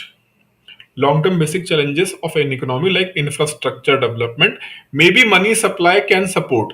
However, monetary policy also responsible for rising of the inflation. So in the longer term, government have to make a kind of policy to support the infrastructure through the fiscal policy measures rather than monetary policy measures.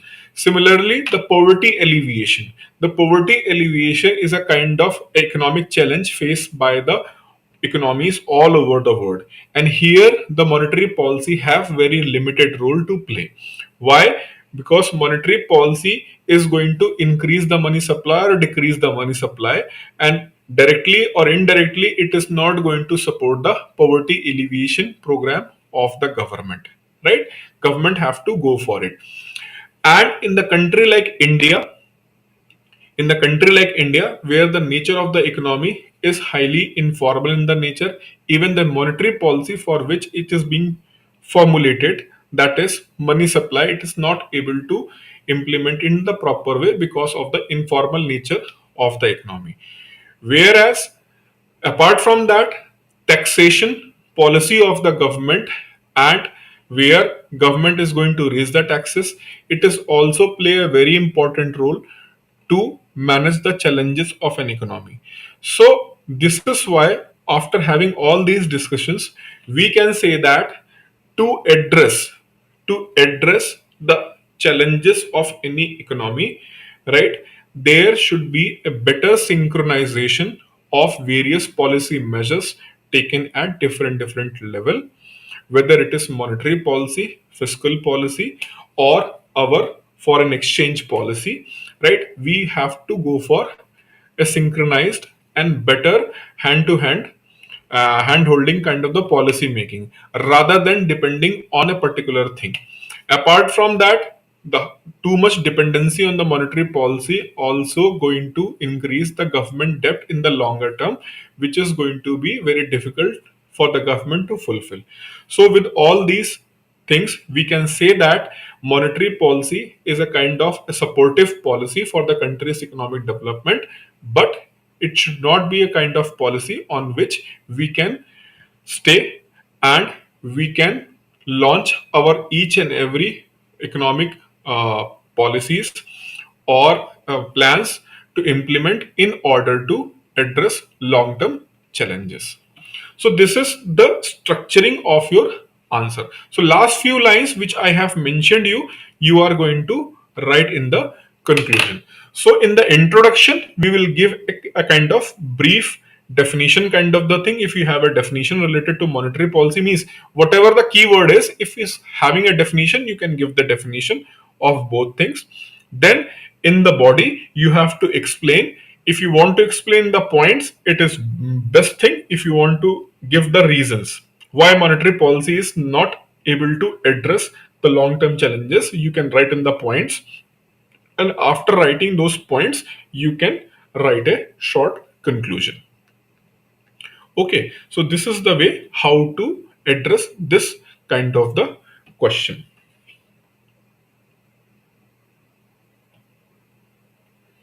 MP cannot improve the economic disparity among the citizens. Yes.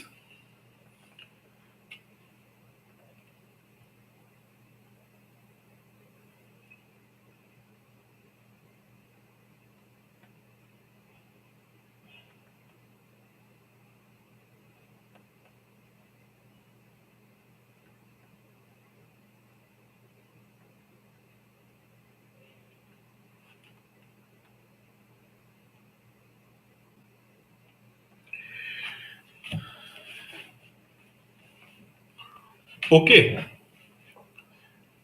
Any question? Any question?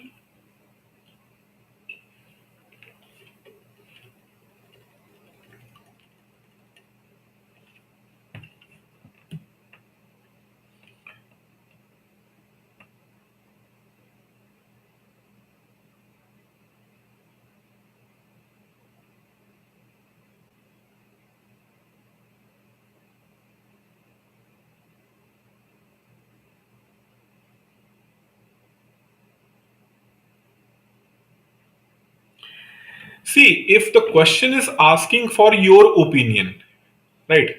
If question is asking your opinion, only then you should write what I believe that, or what other person believe that. If they are asking particular point of view, ki what is in your opinion, then you should use the term I believe that.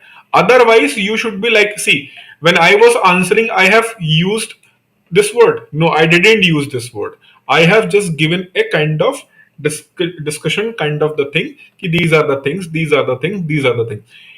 If you want, if you have anything in the support, for example, report of any committee and commission, if you are able to recall that thing, you can quote in the support of your view, rather than you should not write that ki, like me, Raghuram Govindrajan also believe in the same thing. You should not write in this manner. It's going to be very awkward.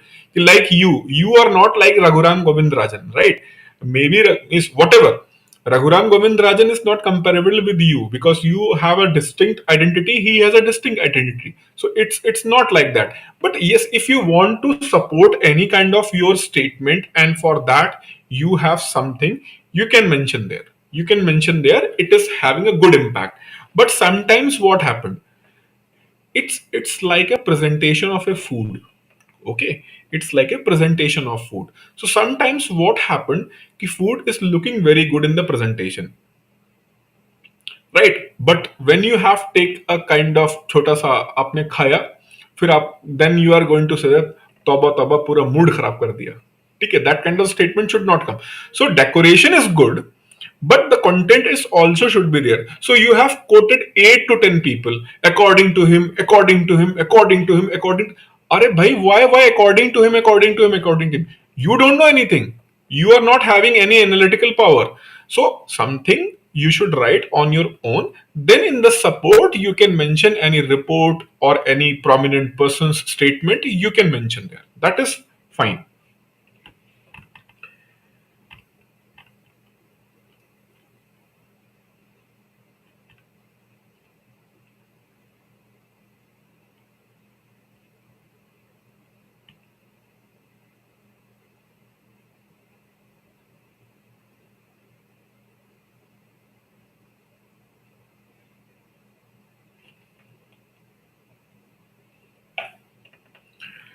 Sir, you didn't address the long term economic challenges.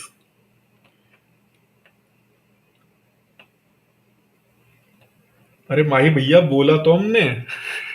I have mentioned कि employment, poverty, elevation, infrastructure, all these problems are the long term economic challenges. और 200 words में आप क्या चाहते हो, पूरी कहानी लिख दें उसमें? It is not possible, right? So you have to be what, you have to, if you know any other thing, you can mention that. I have just given you the glimpse to write the answer. I have not given you the model answer. I have just explaining how to write. And see, I always believe that what, go step by step, go step by step. I don't want any kind of the excellent performance from you. If you are going to give me the excellent performance, that means you are cheating, right? I need a organic growth. You can learn by with your mistakes, and those people who learn from their mistakes, they never commit mistakes in the longer run. Number one. Number two, they are the most successful people who learn from their own mistakes. So I want you, you should write, you should commit a mistake and then learn from that mistakes. And my role is what, to show your mistakes. These are your mistakes, improve it. So we are going to do this thing in the longer run. One day is not sufficient. And I'm sorry, don't get emotional. Ki sir, give me daily one question. I can give you daily 3 questions, but in 4 or 5 days, you are going to get exhausted, right? So I don't believe even for the civil services aspirant, lot of time people will come with me and they ask, sir, your institution is not providing daily answer writing session. But there I was there in that coaching institution, my friend is enrolled and they are providing daily answer writing session. This is what civil services aspirant are asking me. So I said, okay, fine. Ask your friend to visit this office if he has a time. So he said, okay, fine. So next day when he visited, I have given 2 questions to him, right? And I just asked him to write. And the question which I have given him, I told him, ki, have you gone through this portion? For example, you have gone through the modern India? He said yes. Have you gone through the decline of the Mughal Empire? He said yes. So I said, this is the simple question. Kindly answer. Take your time. You can write this question. You have entire day. He was visited to the institute at 11 a.m. I told him, you have entire day. You can spend here and write the answer. He was under pressure because he was not able to recall any reason for the decline of the Mughals. Right? So, daily answer writing is good for those people who already know the things. Right? For them, practice is sufficient. But for those who are the learners and beginners, they don't know what is. They have not revised the decline of the Mughal. Right? They have not properly revised the decline of the Mughal. So, they are not able to write. And how they put you in the trap, the daily answer writing trap, civil services coaching institutions. You know that prelims is qualifying. Main thing is what? Answer writing. Yes, answer writing is main, and your rank is going to be defined by your answer. But the point is to write an answer only skill is not sufficient. It's a major role of what? The knowledge. That mixed with the skill. And skill can be learned over the time. True. But for that, some basic knowledge is must required.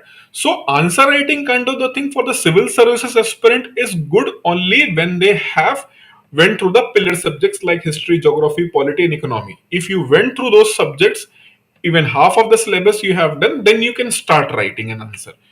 Similarly, for these aspirants, grade B officer aspirants, if you done with the monetary policy, budgeting, inflation, monetary policy, sorry, this one, basic nature of Indian economy and balance of payment, all these basic things you have already done, then we can go for what? Then we can go for the answer writing. So that's why I have decided that I will start from here. So gradually you can learn one question. I will discuss daily with you. I will give the question daily question. I will discuss this question with you. Okay. And gradually you are going to learn. But while learning this thing, please do not take a pressure of performance. Right? Gradually you are automatically going to move on that thing, and how to check the time, right? All these things I'm going to let you know. But in the very first session, you should be take a deep breath, right? Okay, I have learned few lessons. In the next class, I will increase the pace. Again, in the next class, I will increase the pace. So gradually, we will move. I'm not going to jump on 2 to 3 questions on the daily basis. One question, proper discussion, then gradually we will move to 2 to 3 questions. Okay. And once your descriptive exam is about to come, means after phase 1, then we will go for real time practice of 3 questions in a given time. And at a point of time, I will give you the question in the real time. You should attempt it. And those, for example, if your exam is of 1 hour, right, at a particular point of time, I will upload the question paper in the group, and you have to attempt in the given time frame. And once the time frame is over, if you are going to submit that answer sheet in 2 minutes, I will evaluate and I will give you the feedback. If you are not able to do that, then I will not give the feedback. So this is the kind of the thing I am going to plan it. Depend upon your performance. Depend upon your performance. So don't be over enthusiastic for anything. It can be done over the time. It is a time taking process. Basically, bottom line is it's a time taking process. We will learn step by step. So is descriptive writing and essay writing is same? Yes, almost same. Almost same. Right. It's like a fast food versus proper dining, right? Fast food means you can walk and eat, right? And for proper dining you can take your time, so you are eating. That is common both ways.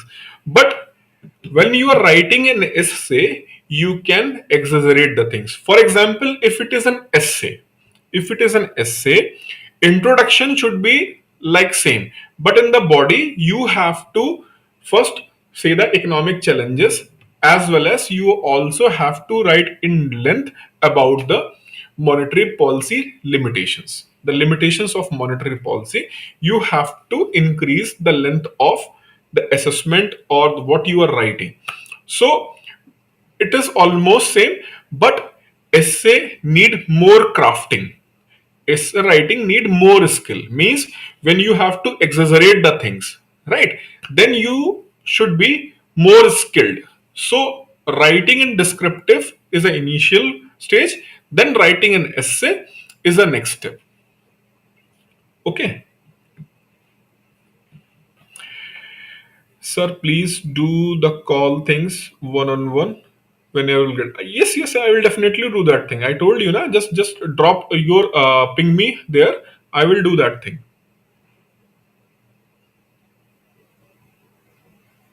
Sir, please make a schedule of daily targets covering the current affairs schemes.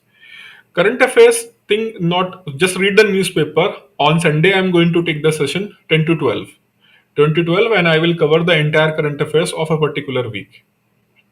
Right, so you need not to worry about the current affairs. Just read the newspaper.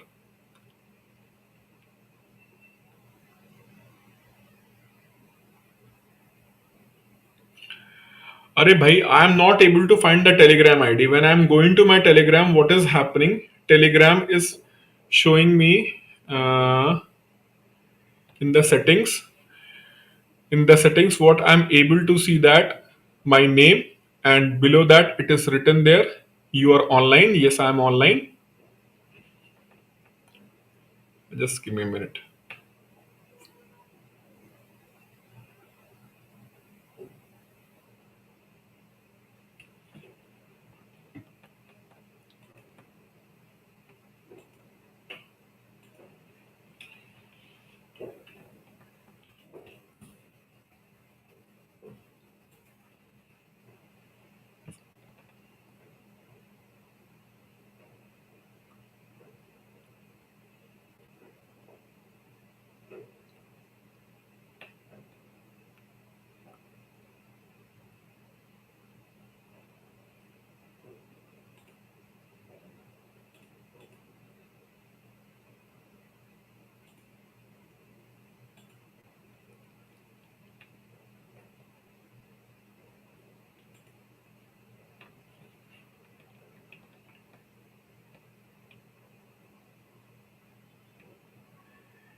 It is not showing any kind of ID here.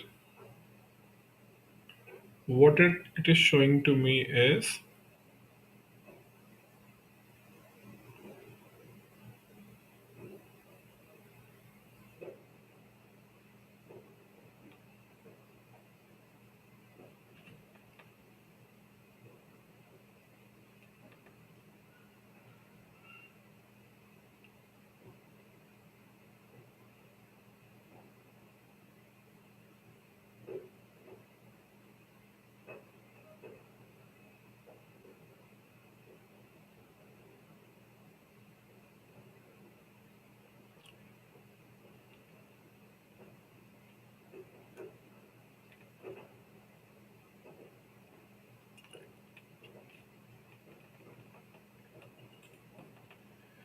acha, okay, fine. I'll do one thing. I will share this Telegram ID tomorrow. I will I will take the expert opinion, and when I'll find that, I will I will share my Telegram ID. Okay. In past, in past, I have shared my Telegram ID, means Telegram ID, Facebook ID, and even my phone number, right, with the students. But most of the time, this is the kind of thankless thing. You want to genuinely help the people, but you also have some private life, right? And then people do not understand this thing. They can call you anytime. They will feel what bad if you are not going to respond or reply them, right? So, and when they are not able to understand, they are going to say many things about you, and then you feel hurt ki yaar, I am trying very hard, right? Even out of my professional capacity, I am trying very hard, but still this is the thing what I'm getting back, right? So that hurts. But I tell you honestly, it didn't hurt me. The problem is that ki I cannot take too many calls, right? Because I'm already taking too many calls, and if I'll take more calls, it is going to be problem for my health. This is the reason. बाकी who is saying what about me, मुझे घंटा फर्क नहीं पड़ता है. I tell you very honestly, I don't care what you are thinking about me until unless I believe that I am wrong. I will apologize you wherever you are. I will go to your place and I will apologize you. And if I am not wrong, then whatever you think about me, it's your choice, it's your opinion, it's your body and mind. I don't care. So I'm that kind of the person, but because of my too much engagement in the different thing, I am definitely not able to answer. One student, I hope he is here also, he is just asking me one thing, sir, just share that PDF with me, and I'm not able to do it since last 2 days. Unfortunately, every time I think I'm engaged and I'm not able to share that thing. It's very simple thing he's asking me, sir, share your lecture plan. And I was not able to do that thing. Right. But he is patiently waiting for my reply. Right. And I'm replying him after 1 day, but he is patiently waiting for my reply. Right. So sometimes I also feel bad that I'm not able to communicate with you. But please try to understand, because of some limitations, I'm not able to do that thing. But if I'll get the opportunity, definitely I will interact with all of you. Okay. So user ID means Telegram ID I will share tomorrow. My Telegram ID I will share tomorrow. That is for sure. In the session, I will share. I will take the export opinion and I will share. Yes, sir. PDF, that cow and planning India. I will share this PDF right now. Within a minute. Once the class will over, I will share that PDF.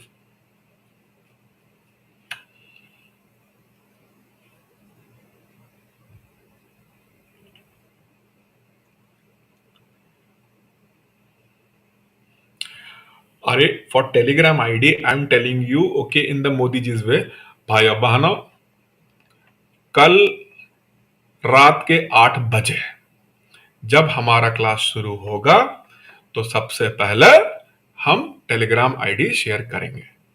अभी तो विश्वास हो गया भाई. I will share it tomorrow. Okay. So I will share one question tomorrow morning. I will share one question, and that question you can attempt. And in the evening, I will discuss that question. And those who have submitted the answer first, you can share your number with me. I will have a one-to-one discussion with you. Okay.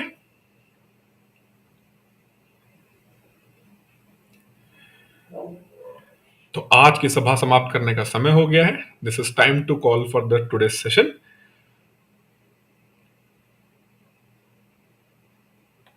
Okay. So we will meet tomorrow at 8. Okay. Thank you very much. And we will start tomorrow, same time, 8 a.m. Sorry, 8 p.m. Thank you.